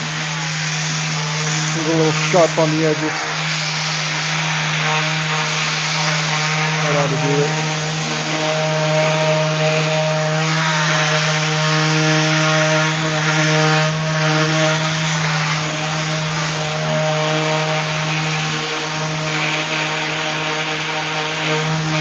Then we can get back to wood.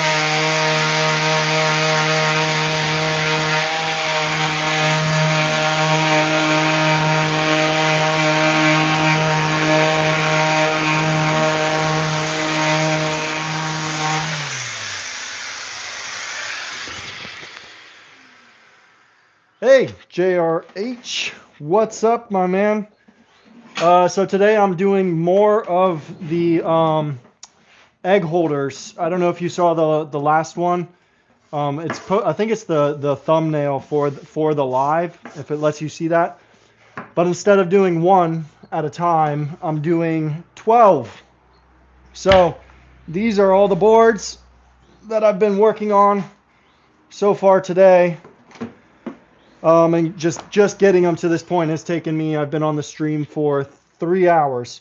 So if you're going to make this egg holder, I highly advise you just go out and buy some 1/2-inch material that's pre-finished. That way you can skip all of those 3 hours that I needed to get this material down to this size. But you will have to cut the 45-degree chamfer on there. I think that if I hold it like this, you'll be able to see down the board. And you can see that 45-degree chamfer with a slight edge left over here, so it's not just a straight, 45 into the edge of the piece. But that's kind of hard to see on the camera. Hell yeah. Yeah, because it's probably early morning time for you over there. Yeah, man, I've just been getting these boards like, it's kind of hard to see. I guess you can kind of see it in the back of the shop, but they're right back here. And this big one that's probably about 7 feet tall right now, that's only half of the piece that I bought. So it was 14 or I think it was 14 or 16 feet total for the height. It's 4 foot wide and it's 1.5 inches thick. It's monstrous, man. It's monstrous. But I was able to take that material and that was from the stairs that I did. So I'm able to reuse it and make all of these egg holders out of it. So instead of just making one at a time though, I'm making 12 today to get ready for the market. So that's kind of the game plan. This was the first one that I made though. This one's what I like to call the prototype, That's how it goes when you make those first ones. So this was the first one that I made, and it's all right.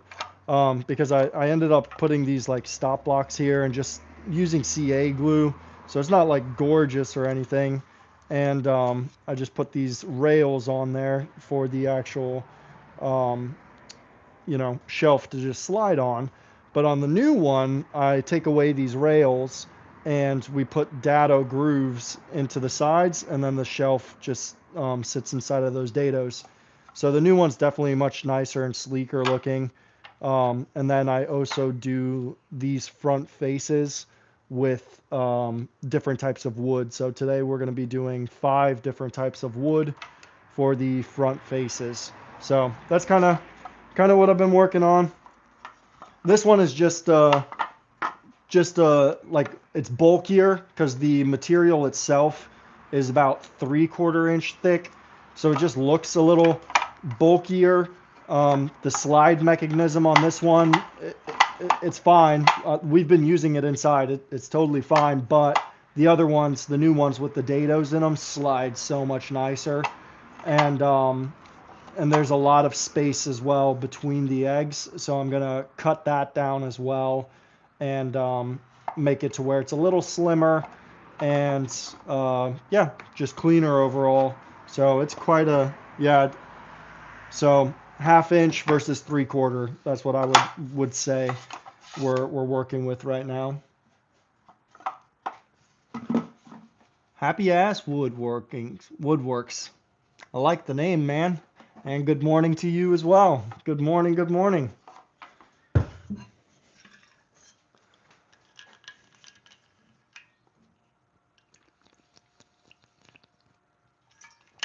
All right. So I've spent hours, like I said, getting these down to these dimensions, getting the 45-degree chamfer cut onto 8 of them, because the way the math works out on these guys is I get one whole egg holder out of this plus one side. So if I have 8 of these, it's going to allow me to build 10 boxes at the end of the day. So because each one I get one extra piece, and I'll just piece that one into another box. So 8 of these have the chamfers cut onto it, and I think I actually went ahead and cut 9 at a chamfer, so we're probably going to end up making 11 or 12 boxes total. These 4 or 5, yeah, these 5 are just standard cuts, nothing crazy about it. We're going to end up cutting them down. These are going to be the shelves that end up getting the egg holes drilled into them. So we can take these guys and set them off to the side for right now.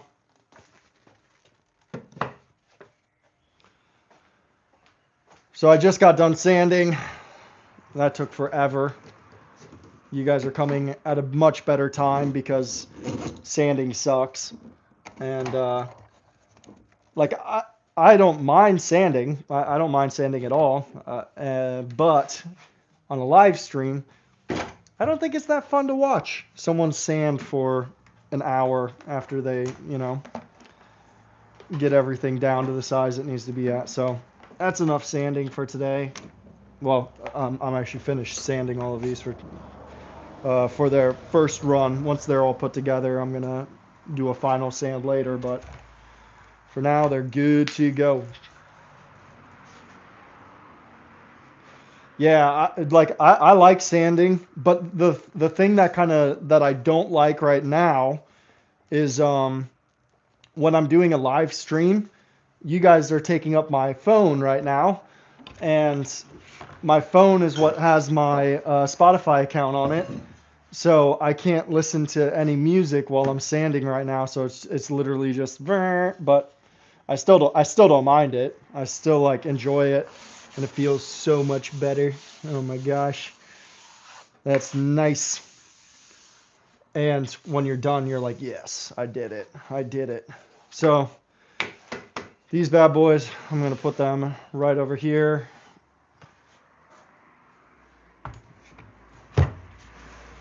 I'm just glad that today is the day that I'm wisening up, and instead of just building one egg holder again or something like that, or just doing one item of something, I'm actually like producing an amount that I can bring with me to the market, and that's going to be huge.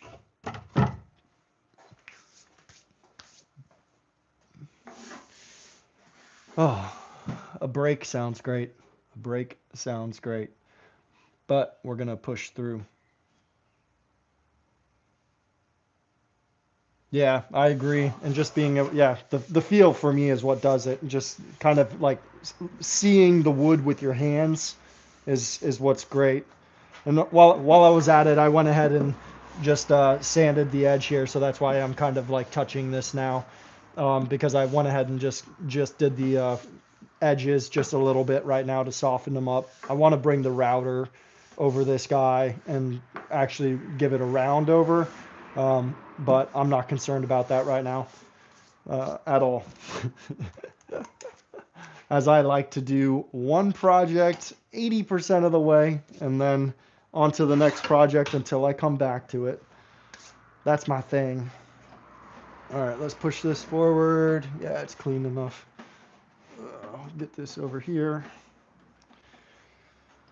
And that will allow us to get the saw set up over here. Just get everything kind of back in normal positioning.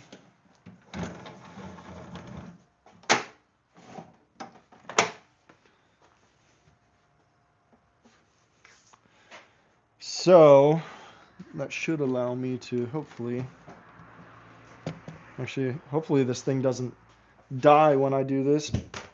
Here we go. This laptop is so old, man. It just like, I wouldn't be shocked if it just said goodbye after unplugging it for 3 seconds. We're going to plug it in over here. That way I can get the miter saw set up.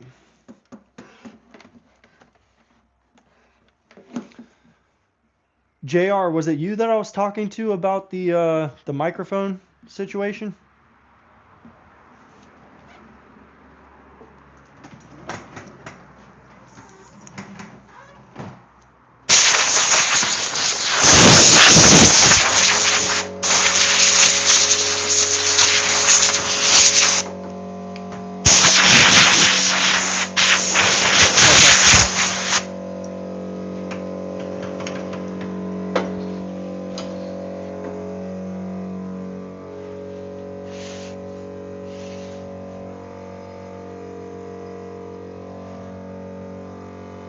I'll keep those there.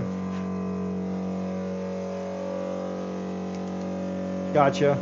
I was talking to someone about the mic situation. I forget what their name was. That's bad, isn't it? I'm just gonna ask everyone. Was it you?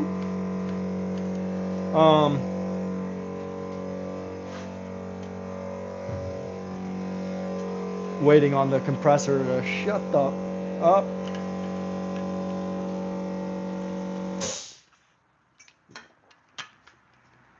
Yeah, I wasn't sure. There was like there's the background noise of the streets, but today I'm using like my microphone and trying that out on the phone. I didn't know that I could just link it through Bluetooth and that would work on YouTube. So apparently it sounds better, according to Delane. He was in here earlier, and he said it looks or sounds a lot better. So I was just curious.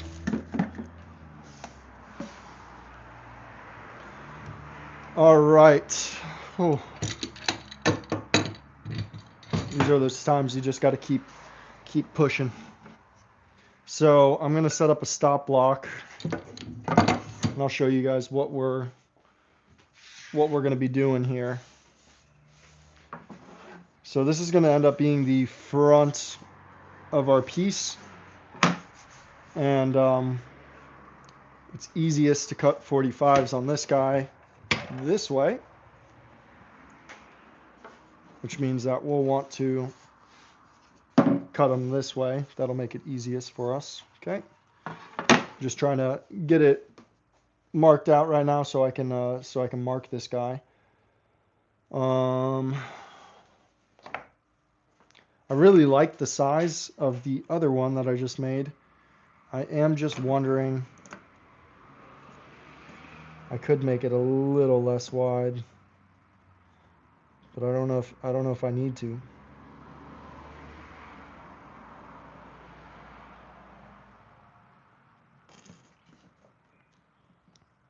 If I just cut it down to 12, clean and crisp. That's what I like to hear.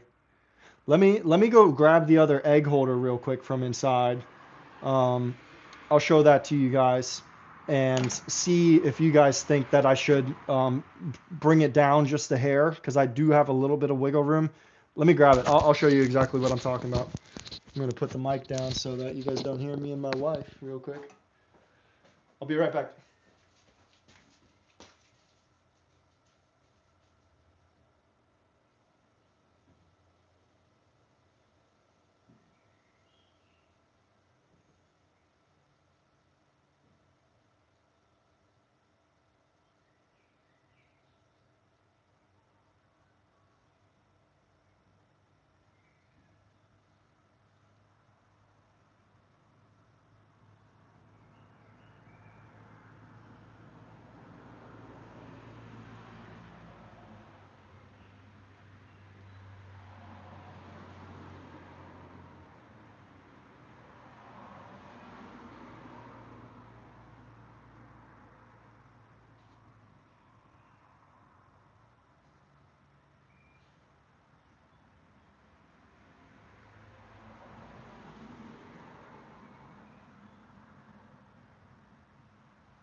All right, I'm back. Okay.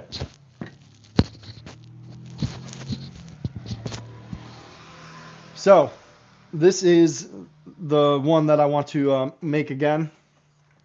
So this is the one that we're using. This is the second one. The first one was more like prototypey, but I really enjoy this one. So this one has the Wenge slide out fronts, um, and it's much nicer with the dado grooves compared to the other ones. So that's super nice. I should probably have taken the eggs out so I don't drop all of these everywhere. But my question is, if I don't think it's too wide, like I think it's fine, but I do have, like you can see here, if I take this one out, that we do have a little bit of room up front and a little bit of room in between the eggs where we could like lose some space, you know. But I also think it's just fine. There was just a lady on Facebook when I posted these and was kind of asking like what people would pay or be willing to pay for these. She told me it looks bulky and that she wouldn't want a bulky thing on her countertop.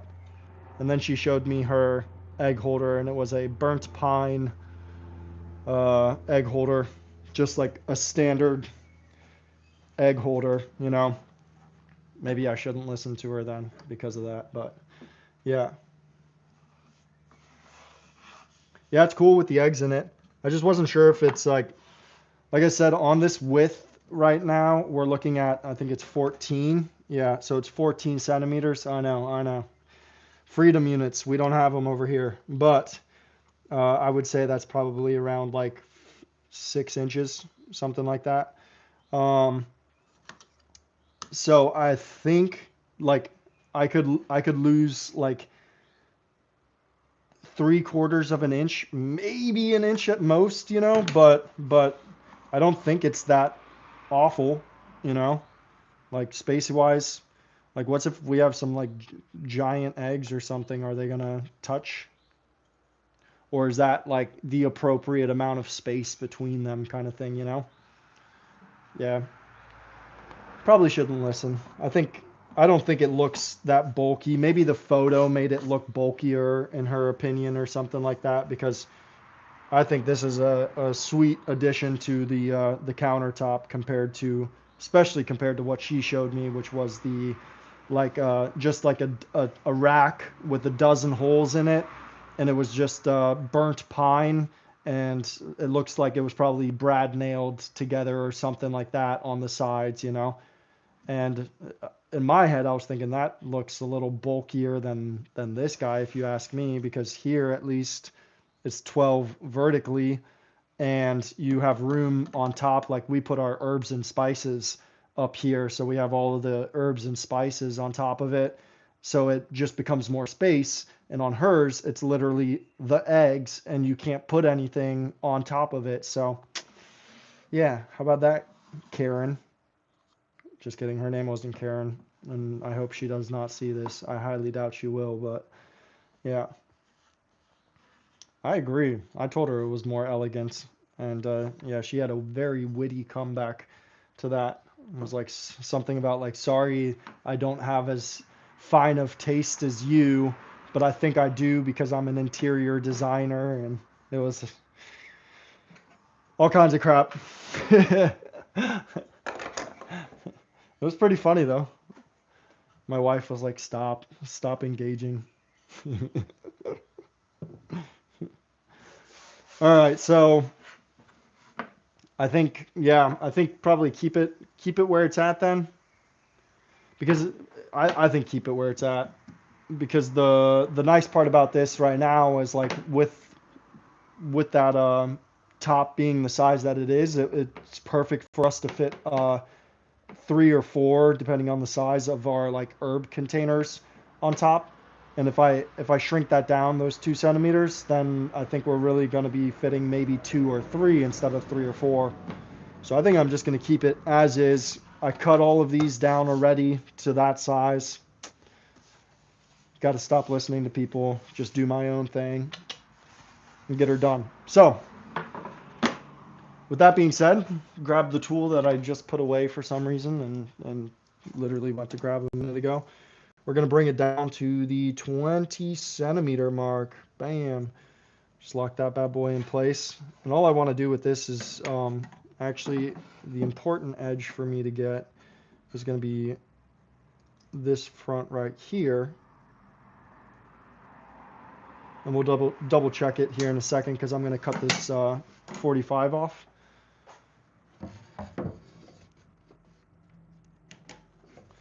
Okay.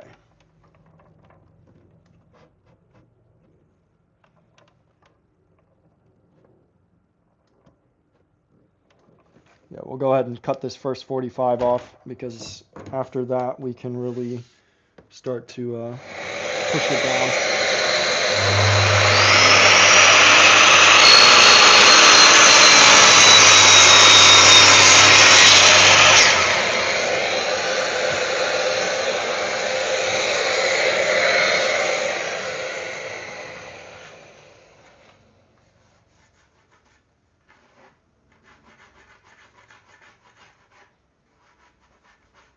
Got those man hands, that 80 grit palm sander. Okay, so we'll take that new measurement here and bring it down. That way we can set up our stop block, and then I don't have to make any measurements at all after that. Oh, but you have to remember that when you're cutting the pieces like this, you need to flip your piece over. That way you don't have to move the saw back and forth with the 45-degree angle, that is. So I'm sure that makes sense to you guys, but if I was cutting the 45-degree angle this way on this side to make a box, I need it coming inwards. Instead of moving my saw back and forth nonstop, I can just flip it over to this side. But you just have to remember to continue flipping it as you're cutting these pieces.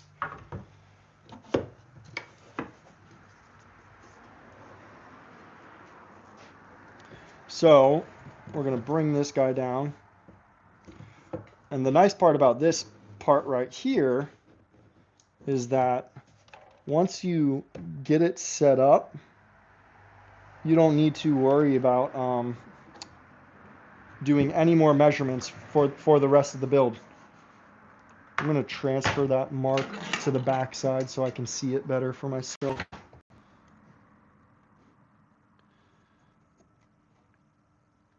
Ooh, I don't trust that 45. Why does it seem off?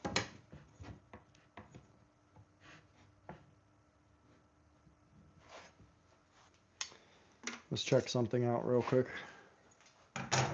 Speed square is not the most square item, but it's a little square for now, and I want to check something.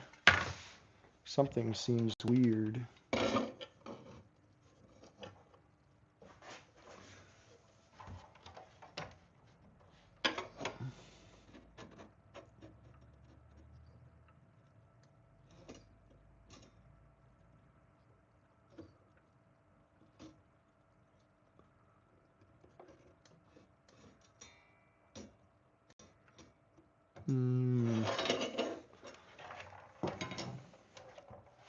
Seems a little off.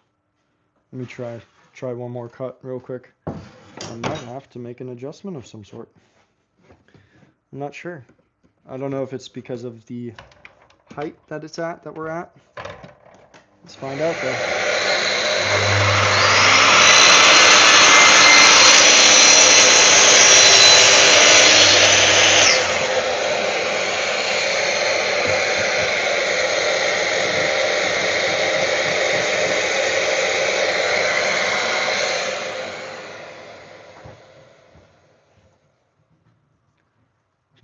Take it easy, Happy. I will catch you around, man.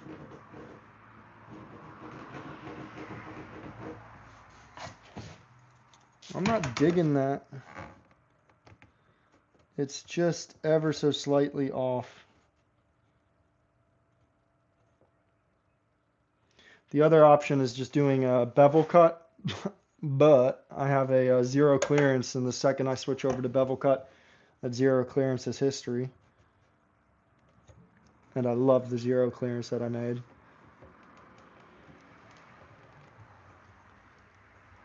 Maybe just a fine adjustment, making sure that everything is really zeroed out. Let me grab a, do I have a scrap piece? And I can use one of these. It's not gonna hurt anything. And see if the zero cuts clean.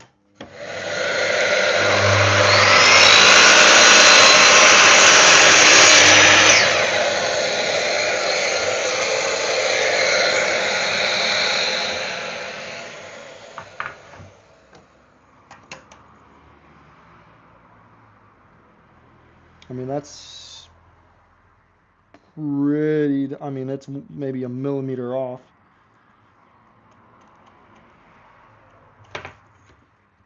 So,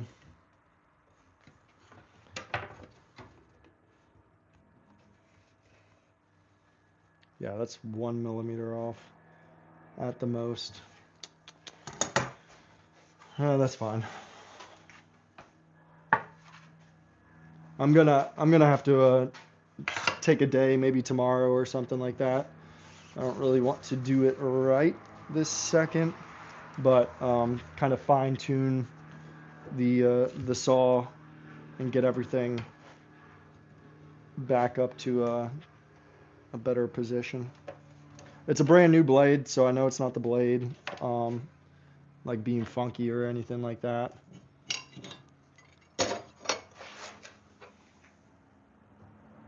I mean, yeah, this way it's pretty much dead on square according to this square. But the second that I switch over to 45,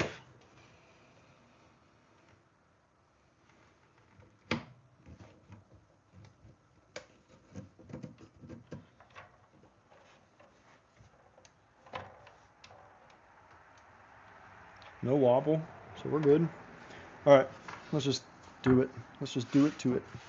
Give it one more attempt at this cut.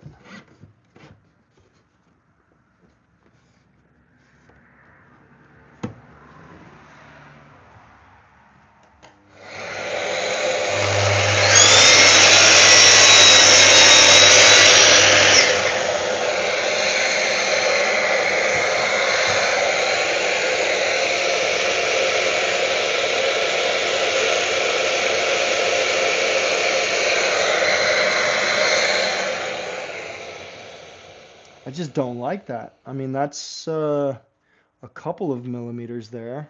Let me show you guys. See what you think, and see if there's a quick adjustment that I can do that you guys know of. Clean off that camera.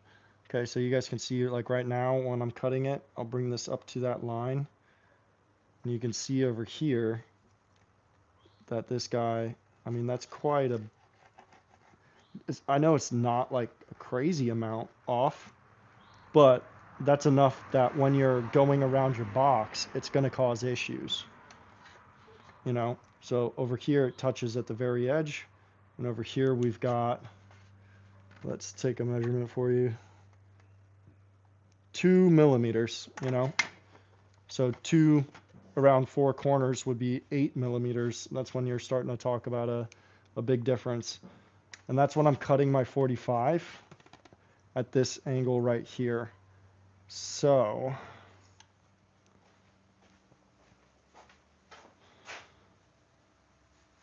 that would tell me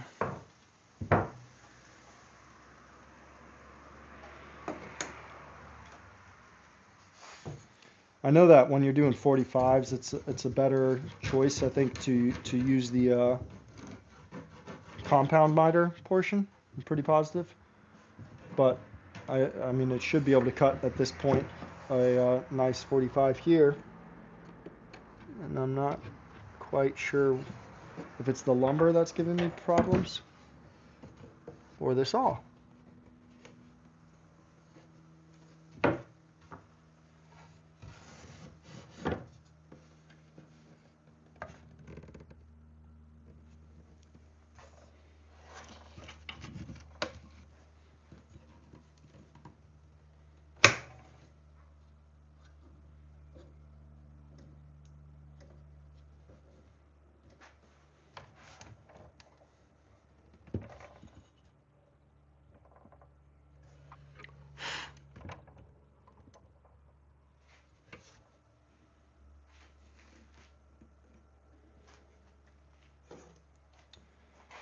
set this guy. Try and take it easy, Happy. Try and get this guy squared up a little better. See if we can't make the difference here. Oh yeah, that looks way better already. Just doing that.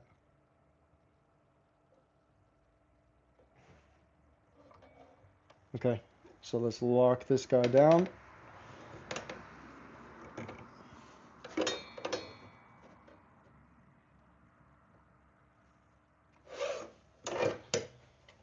Okay.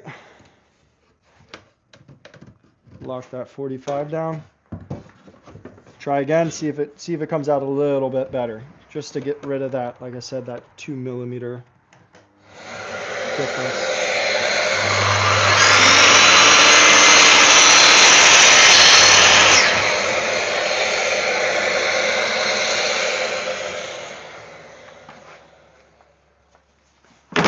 Moment of truth. Let's see if that helped at all. Watch, it probably made it worse. I'd say it's, I mean, yeah, that's definitely right there on the edge. So now, instead of 2mm, it's 1mm off. That's better, but I think we can get it even better. Because all I got to do is make sure this is set up, then I can continue on with all of these cuts, you know.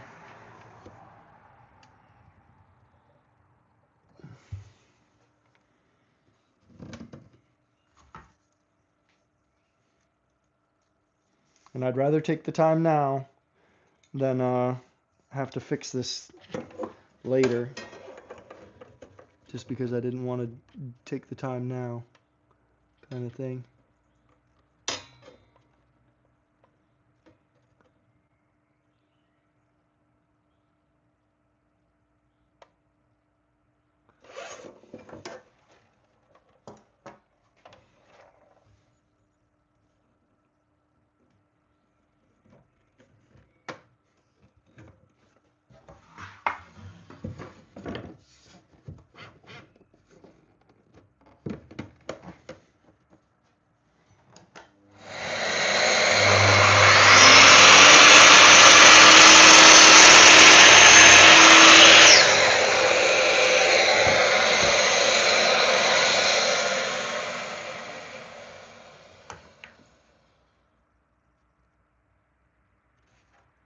I made it worse. Yep.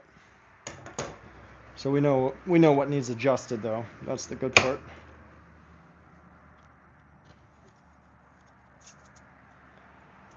We know what needs adjusted at this point. That I can live with, because it's not a crazy adjustment to do.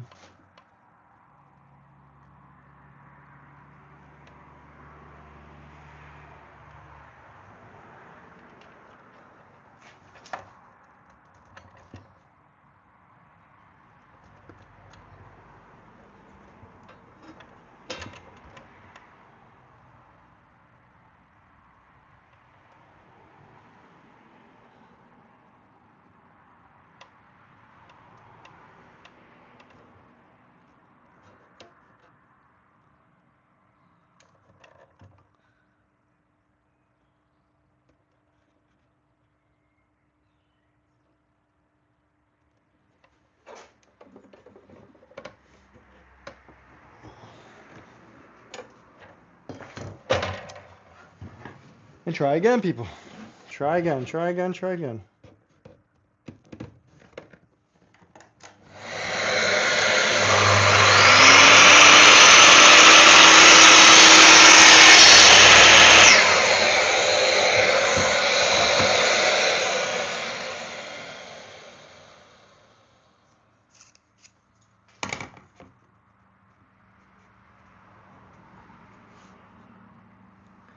Same thing.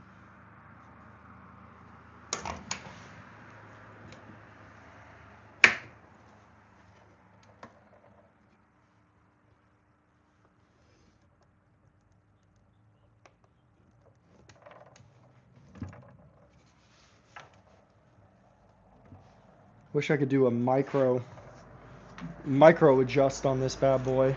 That would be awesome. Here we can get you guys a little better on the camera view here today. That would be nice, wouldn't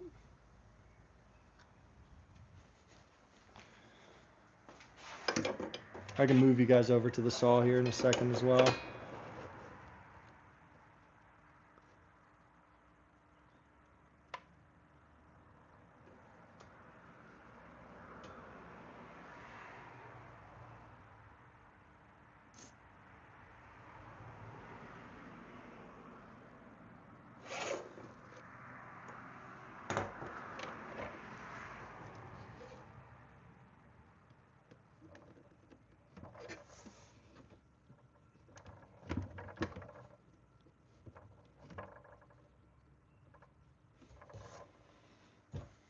Micro adjust would be awesome. Micro adjust would be great. Micro adjust is just what I need today.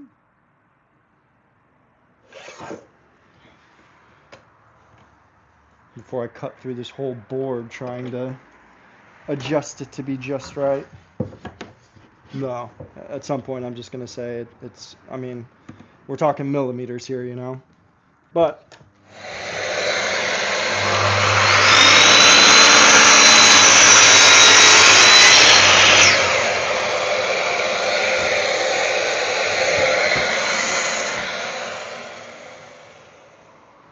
like I said, when you kind of add it around four corners, it does end up making a difference. Yes, perfect. Okay, cool. Show you guys real quick. So you saw before, JR, that when we put this square up, we had a little bit of a gap on this left side where I was able to draw that pencil mark. And now when I put it up here, we're looking really flush with each other. So much better. I like that. That's good enough for me. I'm sure it's good enough for a lot of people. I'm sure it's above and beyond for some people. But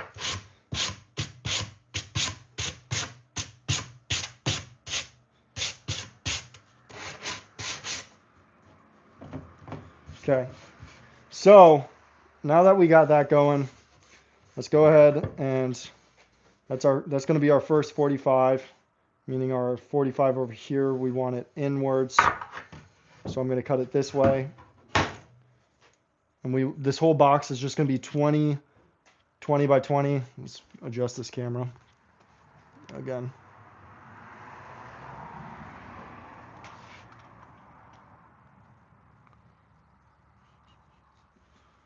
There, that might be better. Yeah, so this whole box is going to be 20 all the way around. So we just keep things stupid simple.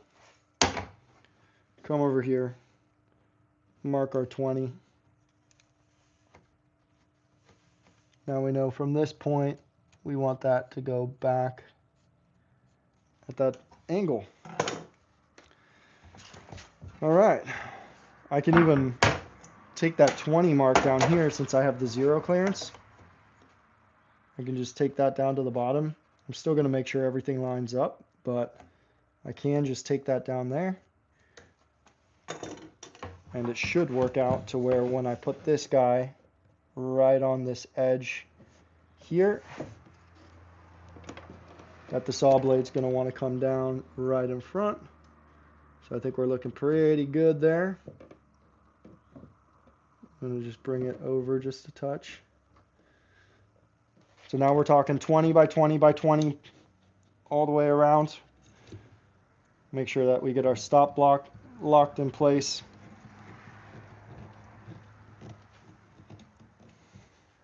Get our egg holder out of the way. It's collecting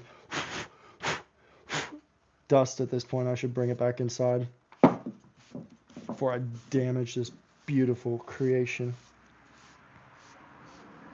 and the eggs inside. the chicken's beautiful creations. Little golden nuggets of poop. I love chickens, man. I have always loved chickens.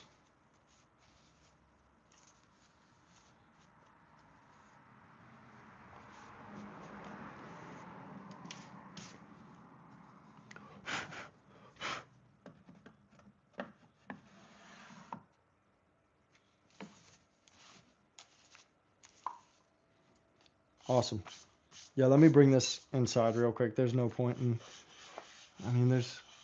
the only point in having it out here is to show you guys, but since it's just you two and you've seen it, no,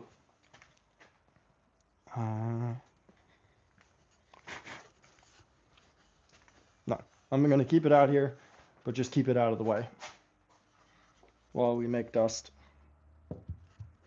I'll bring it back inside later. All right, everything's set up now, and we're ready to just start chopping. So let's get to chopping.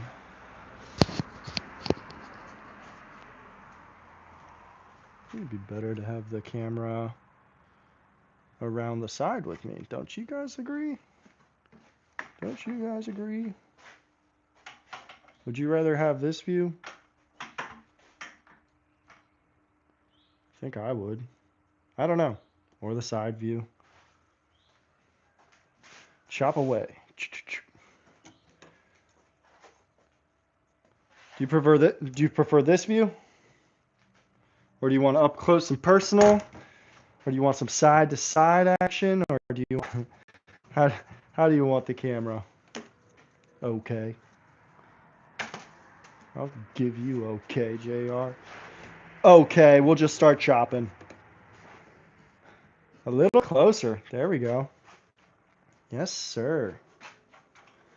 Yes, sir. Let's see if that looks.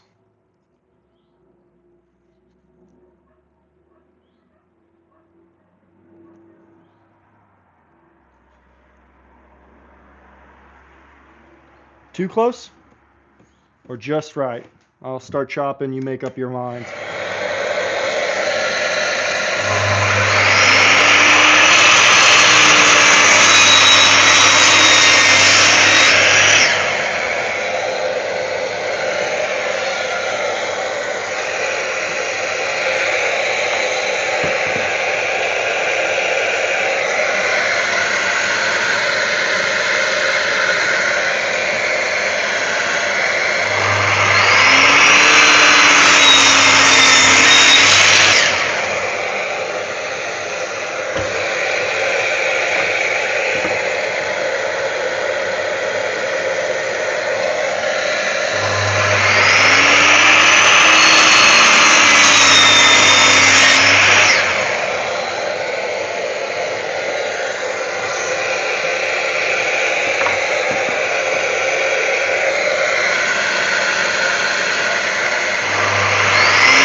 on that last cut, I'm going to just make sure that I put this one off to the side by itself, because what I want to do is keep all of the same pieces from that one cut.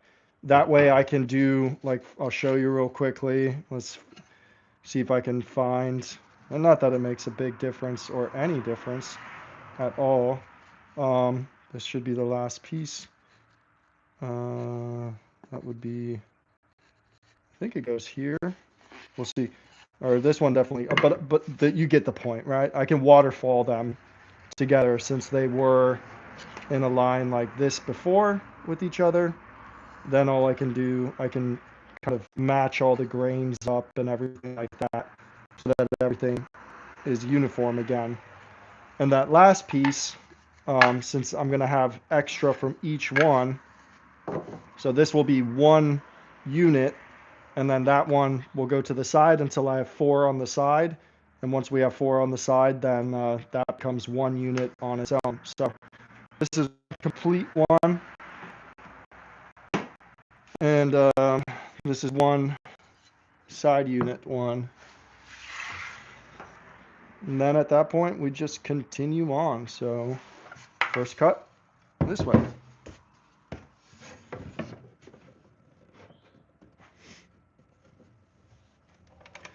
Okay, now we just get to it.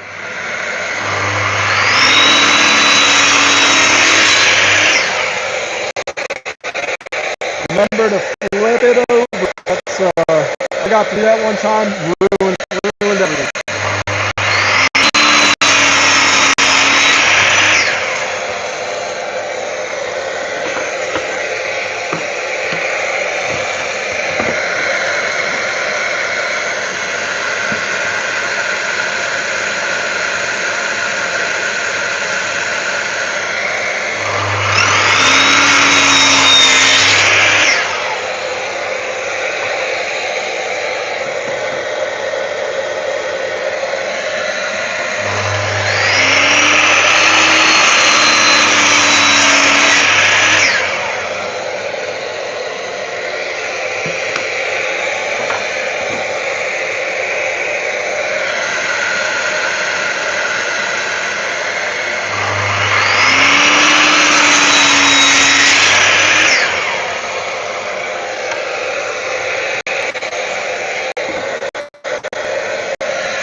I don't like that. I hate these cuts.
I'm gonna pop on my dust mask because this is dusty.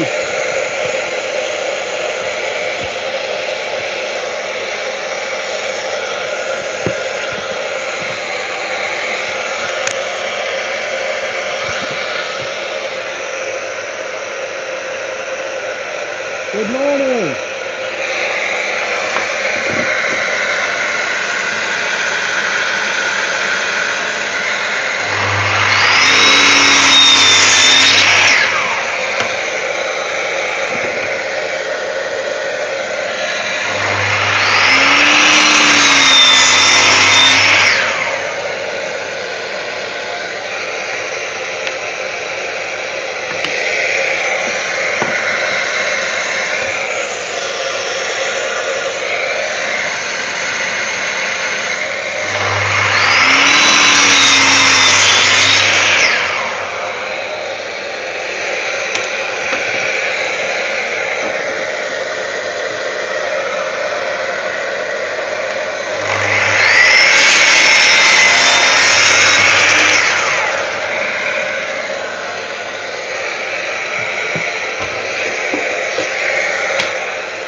Hey, enjoy that coffee, man. Enjoy it.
Give me just 2 minutes, guys. I got 2 more boards after this to cut, and I'll be back in chat.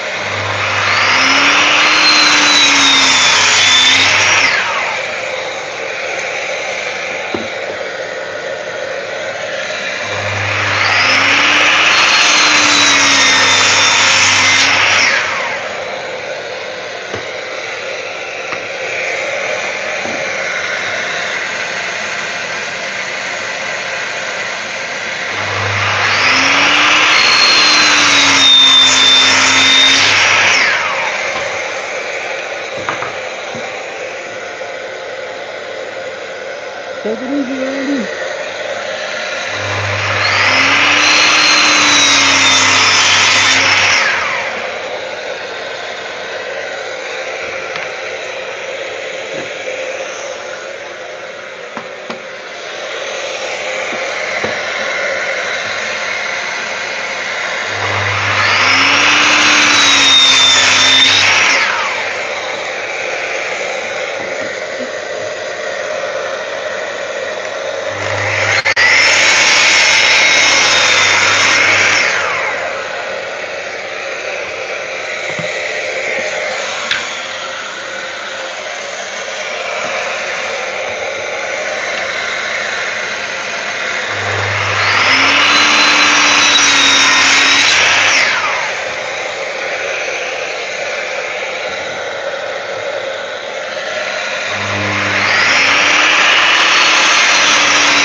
I think that's good. Put this one for some larger ones. Maybe might as well. 3, 6, 9, 10. Yeah, screw it. We got everything set up. Let's do 11. We got 11.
That'd be a lot of dust.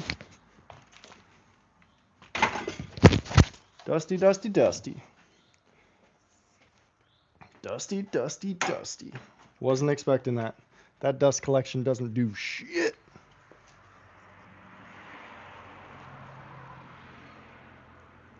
All right, so there we have it. We have 11 of these bad boys. That's awesome. Or 11? Yeah, 10. 11. Holy crap, everything's just...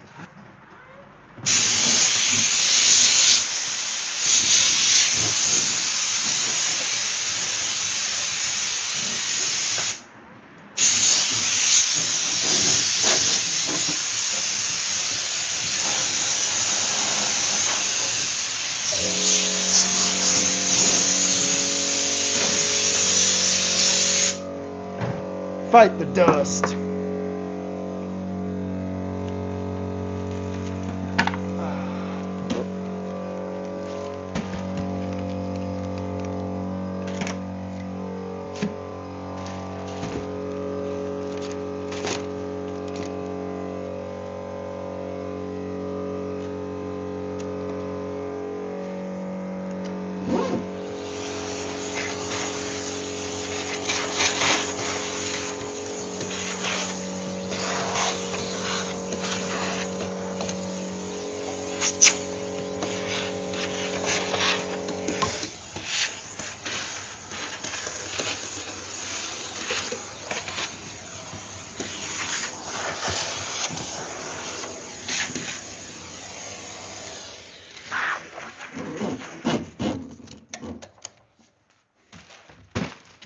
Vacuum turned up all the way?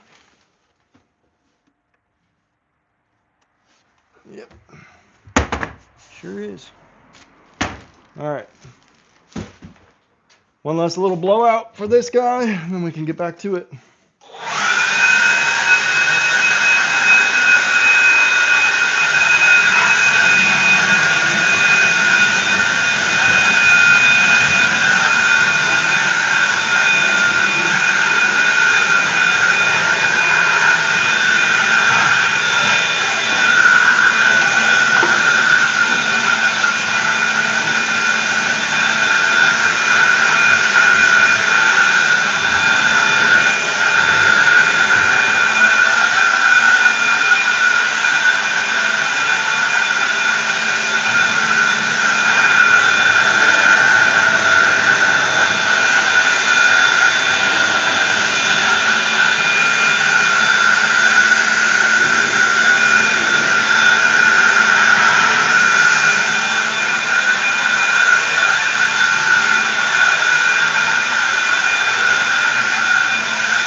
Voila! So much better. I feel so much better. You guys are probably thinking like, why is he clean his shop all the time when he's not done working yet? Well, it makes me feel better. It makes me feel better about the work. Hey, dude, it works perfectly. I don't think there's a better tool for the job. Ugh. No, for me it makes a big difference to have like a clean area. Let me adjust that camera. I'm trying to get you guys set up nicely, but it makes a big difference for me to have a clean area to work in and things like that. I guess on the phone it looks fine, but I get on my I'm an idiot. My screen on my laptop isn't all the way up, so that makes sense why it looked cut off on my screen. It's just me. It looks just fine out there. So, yep, that, and then this guy.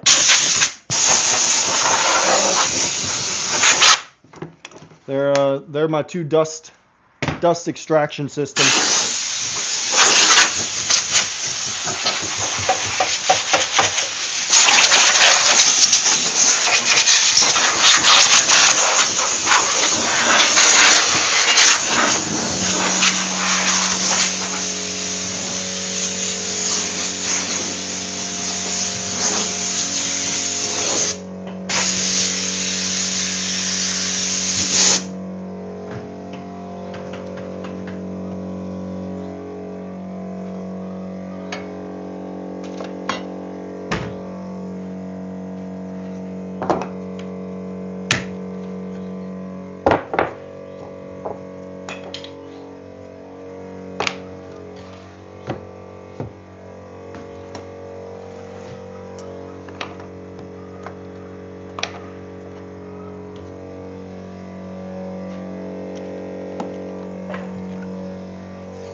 How am I going to keep these all? I guess we're just going to avoid the waterfall situation. I think it would look nice though, if they all, you know, went with their original pieces. But I also don't think it's going to look bad no matter what we do here. The waterfall grain is super cool. Super cool. Definitely looks like it was meant to be kind of thing, you know? When it waterfalls over. I'm glad I adjusted the saw too. I can feel that these feel much nicer already on the hands for the 90s and everything like that. So that's going to make gluing these up a lot easier on me. So, hey Daniel, how's it going? How's it going? All right, so we have all of these cut now. The problem here, the waterfall might have to just disappear because we're going to get into some numbers on pieces here. Or I could number them. I could just number them. That would be the smart thing to do, Brandon. Because what I need to figure out is which pieces are the sides and which pieces are the top and bottom.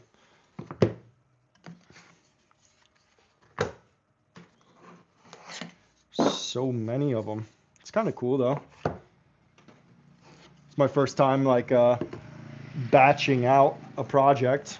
So I think I picked a cool one to batch out. That's for sure.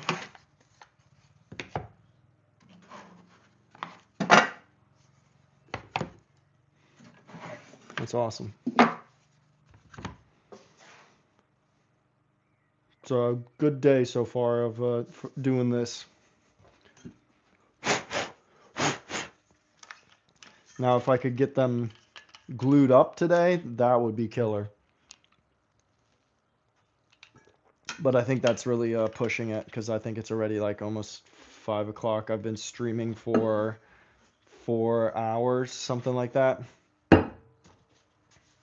So it's got to be around 4 o'clock actually, 4 or 5 o'clock, yeah. So I'm just gonna knock down a little bit of these burrs on the insides because those are gonna be the hard ones to get rid of when it comes time to glue.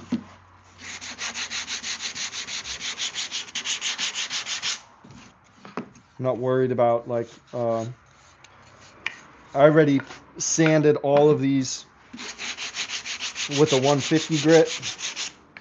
So now I'm just, like I said, getting rid of those little tiny burrs, cleaning them up if they need it. I guess I could do the outsides too as well if they need it. That's good. That's good.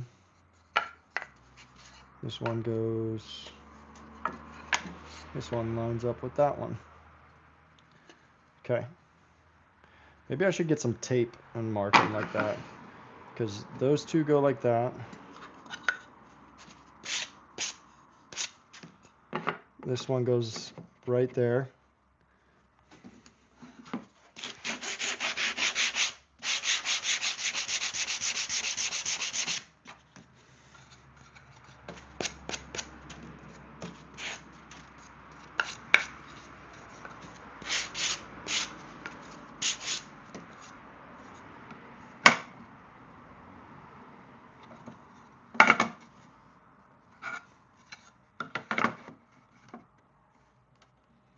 And this one goes, aha, over here.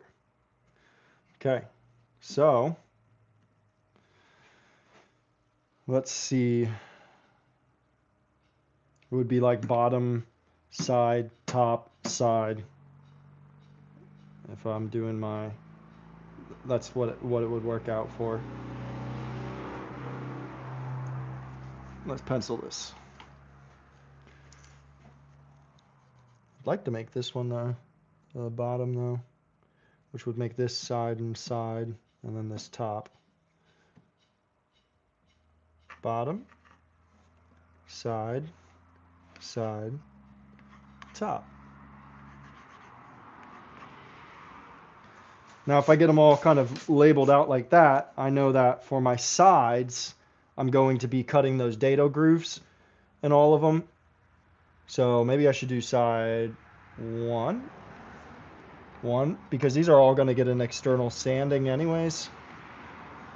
That way everything goes together in a waterfall fashion. Okay, so I can take the sides, put those off, and then bottom and top, put those off in a different section, and go on to the next one.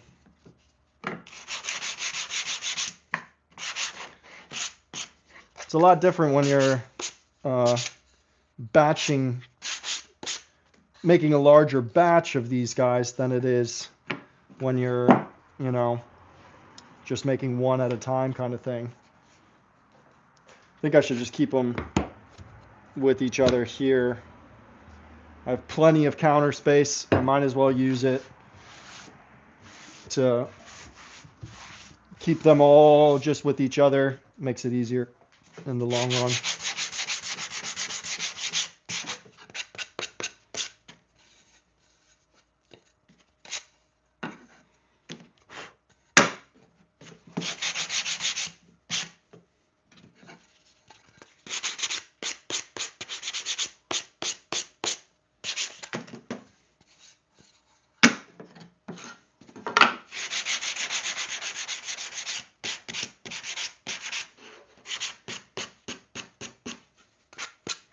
Makes it easier. What are you guys up to? I know a couple of you guys are at work, right? Some others drinking some coffee, hanging out. Kind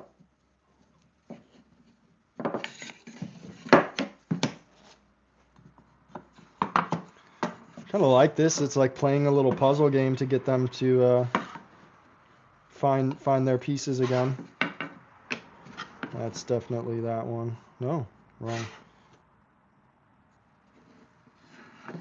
That might be an end piece. Okay.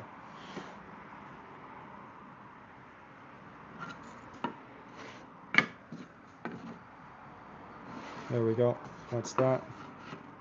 That's that.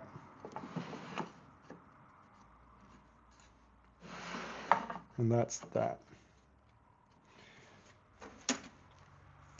So, bottom 2, side 2, top 2.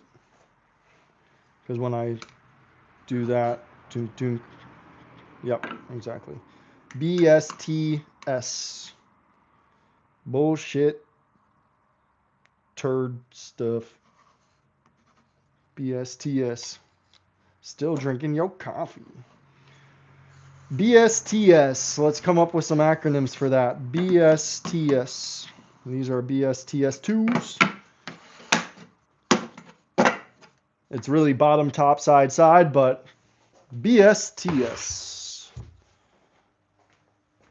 Big, small, kitty stalls.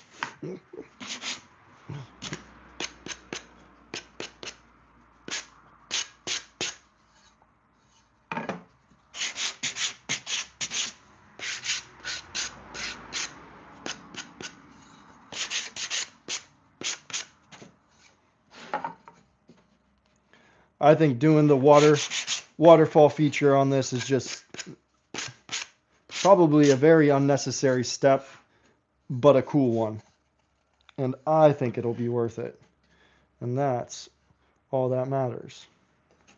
That's the wrong piece. But I don't know if any of the customers here are going to notice that I put the extra time in to match the grains back up with each other, you know? These two definitely go together, but I wonder if it, yep, comes this way. Exactly. Exactly. Exactly. BSTS 3333.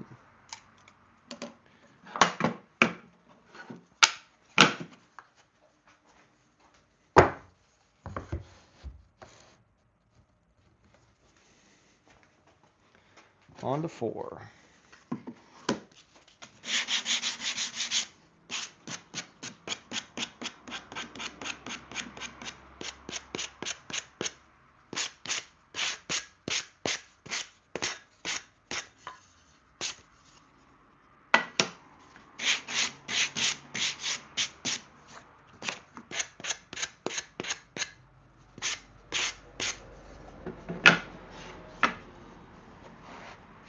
None of those. BSTS. BSTS. Big, small, titty stall. Really balls.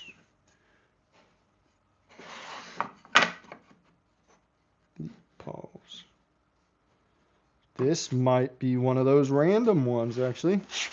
Now that I think about it, there's two of them that will not be waterfall. Two or three. Two. I think it's two. 2 of them are pieces from all of them, kind of thing. Okay, that's gonna go this way, and this might be one of those pieces. Yeah, because those don't line up. Those don't line up. That's our closest one, so we should do it like that. There's no lining that up. Completely different cut grains, and there's no lining that up. Same thing. Maybe it's better down here, but nope, even worse. Okay, so that's what I was talking about, like trying to keep them all together, because 3 of them, the nothing lines up.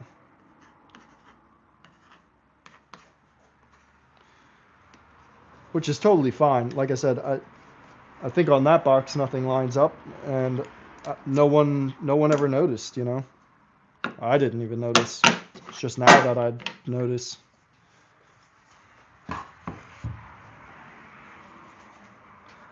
Number 4 done.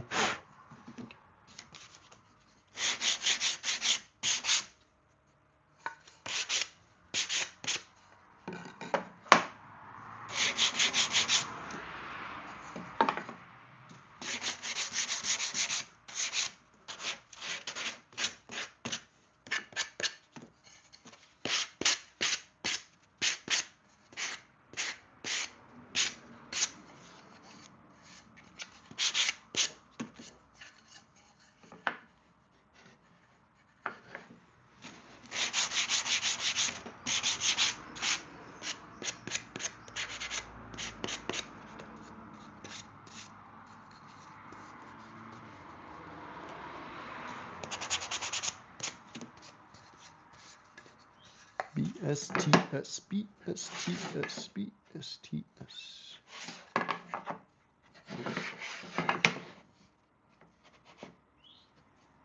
It's just two randoms in a row. Let's see. Because it feels like it to me. But this is 2 randoms in a row. That one's too dark to match up with anything, so I think that it is 2 randoms in a row. But I do know that these guys, even though they don't match up, their colors do.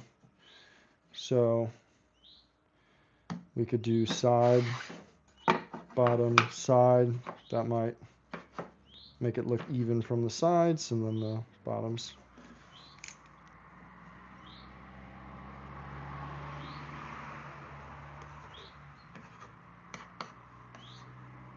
So 5, 5, 5, 5.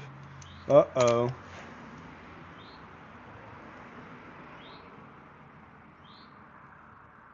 Are we still live?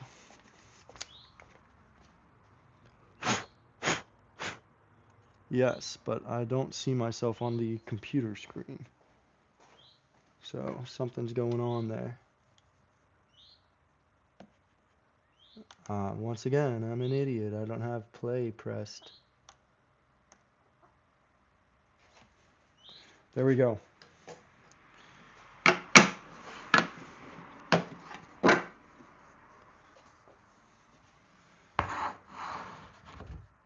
Number 5. Okay, let's get number 6.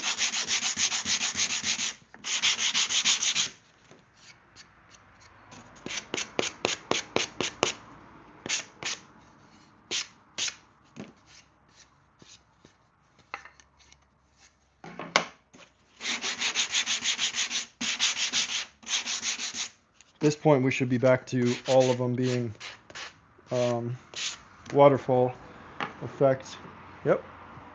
Those two line up like a freaking glove.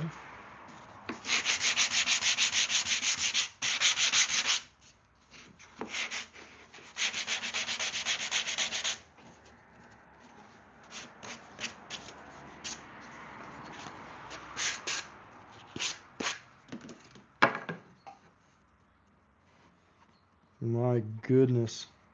That's going to be a good looking box.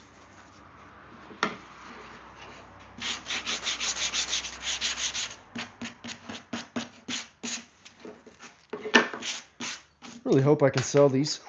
If not, I'm making 10 egg boxes and each of my chickens can have an egg box of their own, I guess, at that point. But these are going to be awesome, and that is one hell of a waterfall. That's perfect. So that was number 5. So now we're BSTS, BSTS, and this is going to be number 6. Okay, bottom, top, side, side, because all the sides are going to get dado grooves.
That's awesome, man.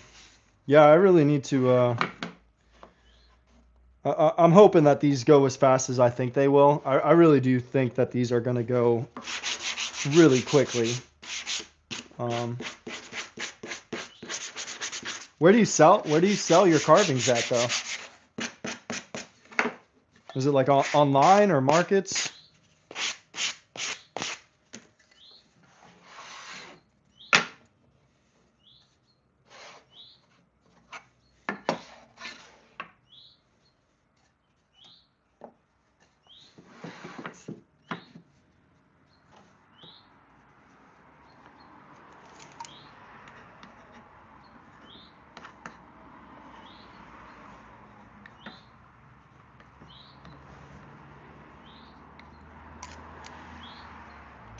Family and friends. Actually, I was wondering the same thing here. If these 12 are just going to disappear from family and friends.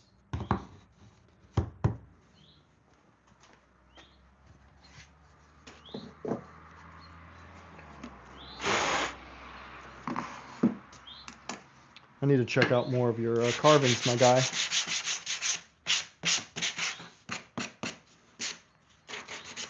I'd like to get into doing more carvings. Like, I'd love to get a lathe, man. A lathe would be awesome. And once I start selling some stuff again, because I don't want to just keep spending money like crazy. I'm very good at that. And so once I start selling a couple things, and then I can get myself a lathe or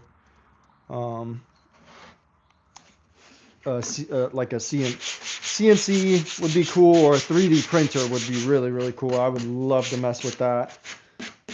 Yeah. But I just got a Dremel for the that Gnome House challenge, and I had a Dremel before in Ohio for my construction company, of course, like we used them, but it wasn't anything crazy.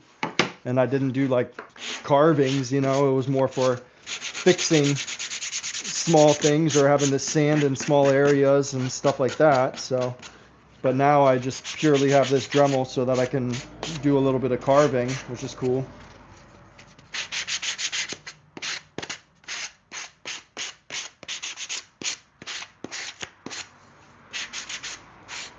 That's awesome.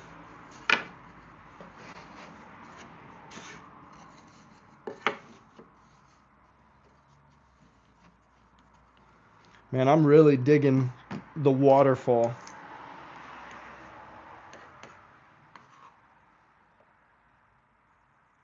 Wait, BSTS.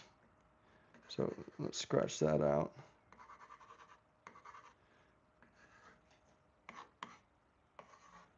Better have gotten that right on these other ones, the last ones.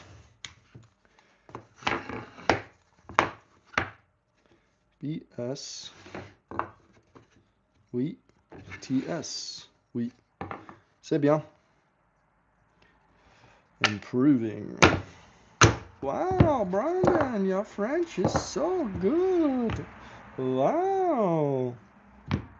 Okay, so that's 7. This will be 8. BSTS.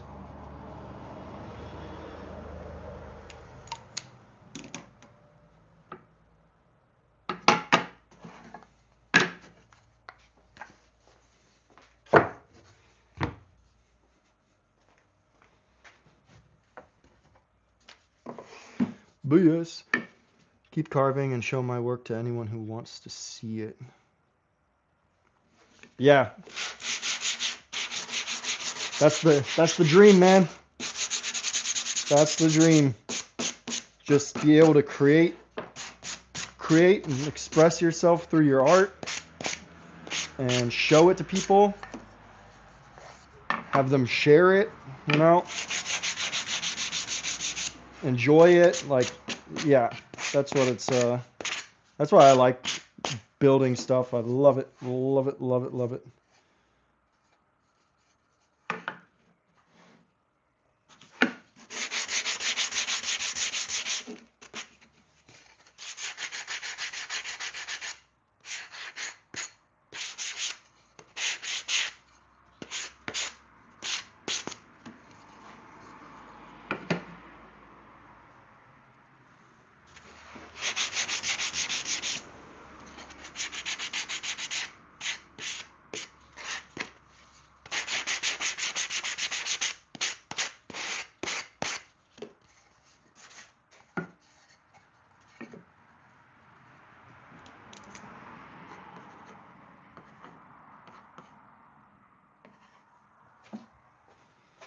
Number 9.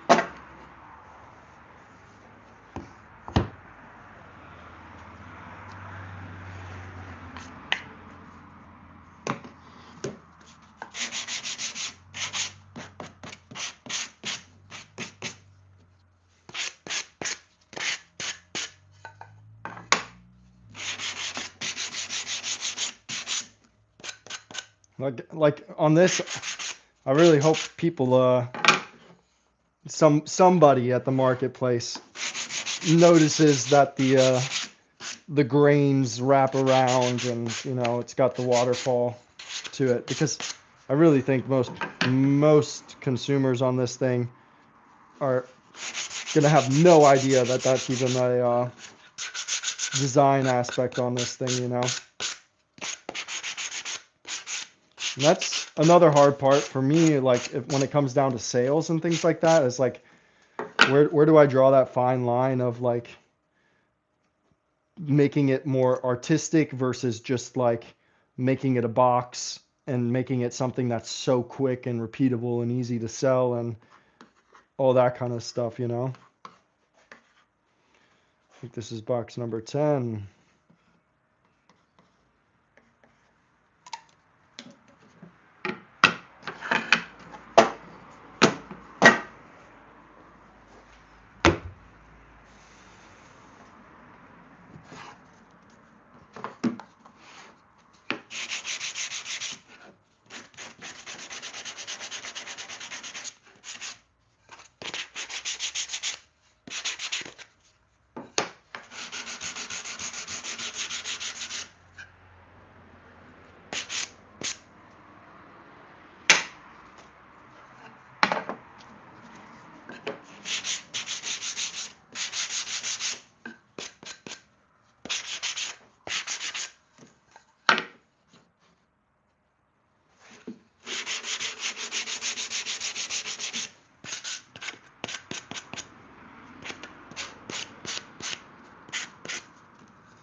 Has it been helpful?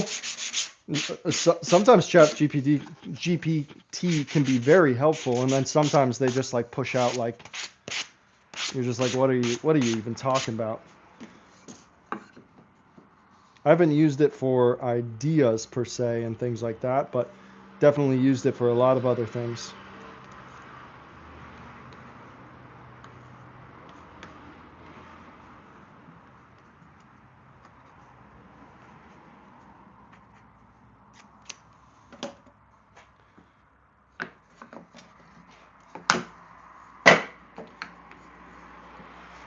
Have you ever asked it to like make something unique, or do you think it's just pulling ideas from the internet for you?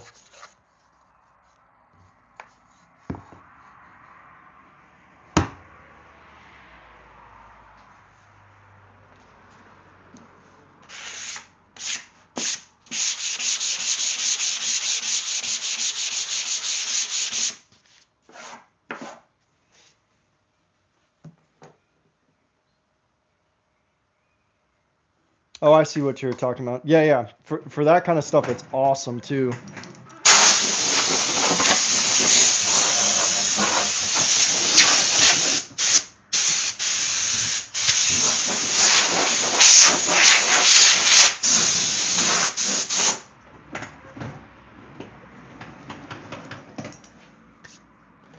5 hours.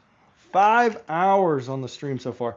So that means that we've gotten to this point of the build in 5 hours, which is pretty cool. From, if you look like where it started at was a huge piece of wood, and now we have 11 sets of 4 down to this in 5 hours, which are all almost ready to be glued together.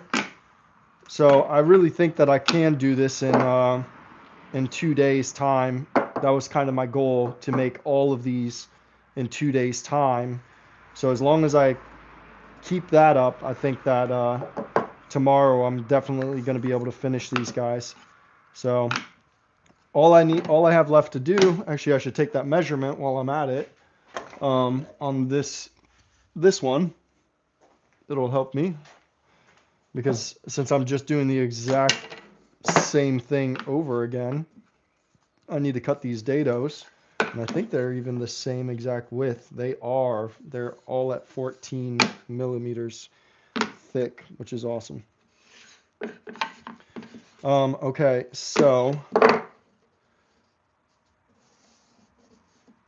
yeah, that's all you really need too, is something to just get that creativity going. So these dados go from 3.5 is the starting point on that one, and 11.5 on that one. I wonder if I can, I mean, I could, no, I should just keep them where they're at. I bet you I could make this thing fit 3 shelves but then it's gonna feel tight if you ask me. Yeah, I like it. I like it with the two shelves. I also have the other boards, so with the other boards, I'm going to make some that are, a little bit more elongated, is what I was thinking, so that I can, instead of 12 eggs, it's 24 eggs. Some people are going to want that, but to start, I figured I'd have 10 of these. Actually, I have 11 at this point, 11 of these available at the market. Um, with the different colors, and I think that's a good number of these to have available. I was shooting for 10, so I think that that's a good number of like stock to have on these guys. Um, just to, it's, I guess it's also kind of like a test run just to see if they sell. I mean, I feel like you have to have some kind of numbers. You can't just have one and say, yeah, it's sold, so like let's do it. But and you can't have three. So 10 seemed pretty good to me, especially if it's taking me 2 days to build them. It might be kind of over 3 days though, with like the glue ups and stuff like that. But um, no, we'll see. So I'm gonna get our gauge set because we do want to cut these dados for these guys. So we can just do that first one at 3.5.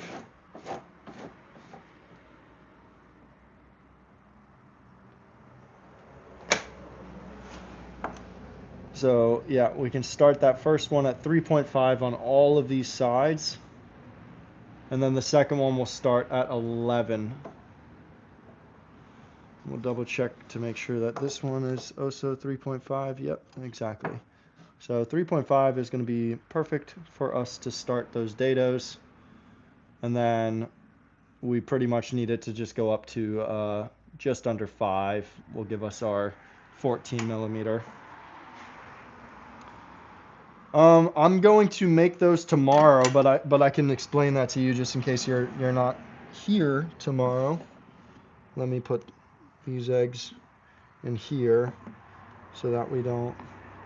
One of our chickens lays these cute little eggs instead of like normal size. They were even smaller. They're starting to get bigger now, but these cute little eggs, so they kind of fit perfectly in between the other eggs.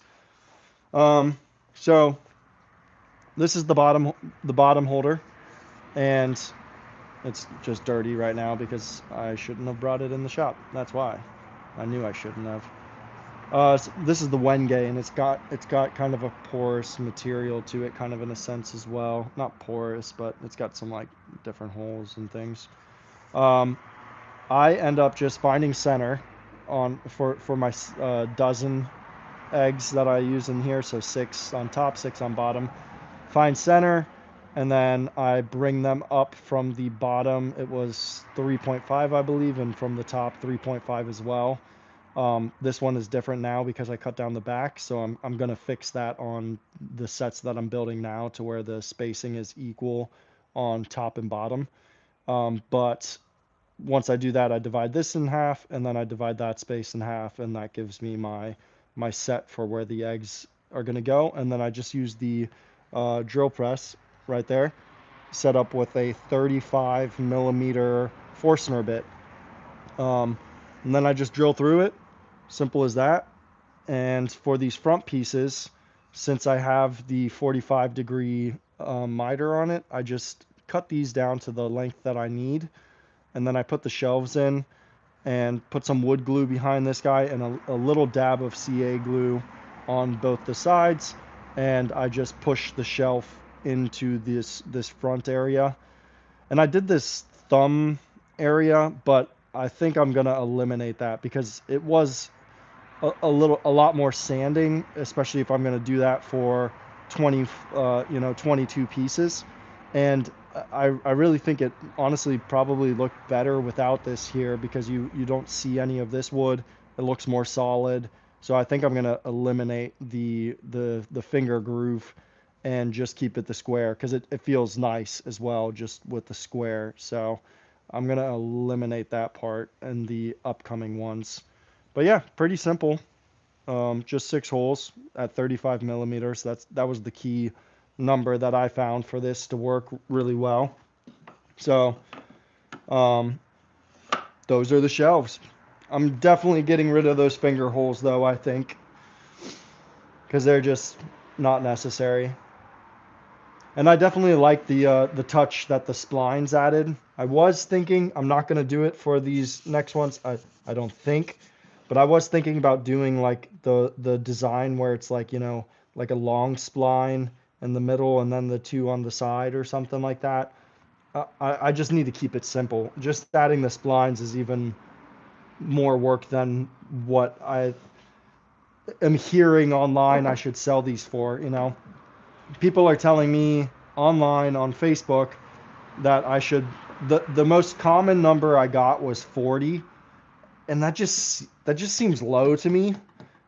40 to 60 was like the average number, but literally almost everybody was saying that they were willing to pay $40 for this, and it just seems low to me. I don't know. I mean, I think 50 sounds more fair to me if you ask me, 50 or 60. But then again, who is gonna pay $60 for an egg holder? I mean, I know there's people out there, but like the question is, are a lot of people willing to pay $60 for this thing, or, you know? I did not. I did not do the 45. I didn't find it necessary, I guess. It seemed I've never had any issues so far with the eggs where they're at. Um, I could though just take the router, but once again, it's like if I'm doing this for $40 or something like that at the end, is that a feature that I really necessarily need to add, or do I add that feature and then I charge the 50 for it instead, or the 60 or something, where I just take my router real quick and give the 45 to all of those holes? That'd be a cool look too. So that wouldn't be that would be a cool look. I would like that on here. But no, the what I end up doing on these guys is drilling the holes, and then I put the sanding bit on the drill press, and I sand every single hole with the drill press at that point. So I sit there for a little while and just make sure that it's nice and smooth on the insides and stuff like that. So they are sanded at 120. Yeah, just to do something different. That's right. But we'll see. We'll see. I think that the splines are different. I think this whole box is kind of a little different, if you ask me. I, I mean, I'll have to look online and see if I find any like sliding drawer boxes for the eggs and things like that. You know, because I see a lot of them where it's just like, you know, like this with some legs on it, and you put your eggs and that's it for the countertop kind of thing. You know. Um, so yeah, we'll see. We'll see. We'll see. All right, let's get this stuff set up though, and then it's gonna be time, I think, to call it because I'm getting hungry, and it's gonna be time to make some some dinner. So we're just gonna kind of get everything set up for tomorrow. So this guy's gonna start off at 3.5, which means that once we come in here, oh, see, not thinking because I'm getting tired. But this guy is not going to be set all the way because the it's for the shelves. We just want it halfway. So that's going to be plenty good. That way, when we run this guy through, it's missing a little corner. It's okay. When we run this guy through, we get a nice dado on the inside of it. Oh, it should be cool. I definitely am glad that everything's been waterfalled, though. That's going to be really, really cool looking for me. We'll see, we'll see, we'll see. All right. I think my nose is full of sawdust at this point, even though I put on the mask. I think I did it a little too late. A little too late. All right, JR. Well, and anyone else who's watching, I think I'm gonna call it for tonight. I've been on the stream for over 5 hours now, and it's time to make some dinner over here in France. It's about 5:30 now, so it's time to get going, get cleaned up. I'm a mess, as always, and we will. I think I'm gonna do more of the stream as well tomorrow. So if you want, wake up, have a nice coffee, and I'll see you in the morning, man. All right. Take it easy.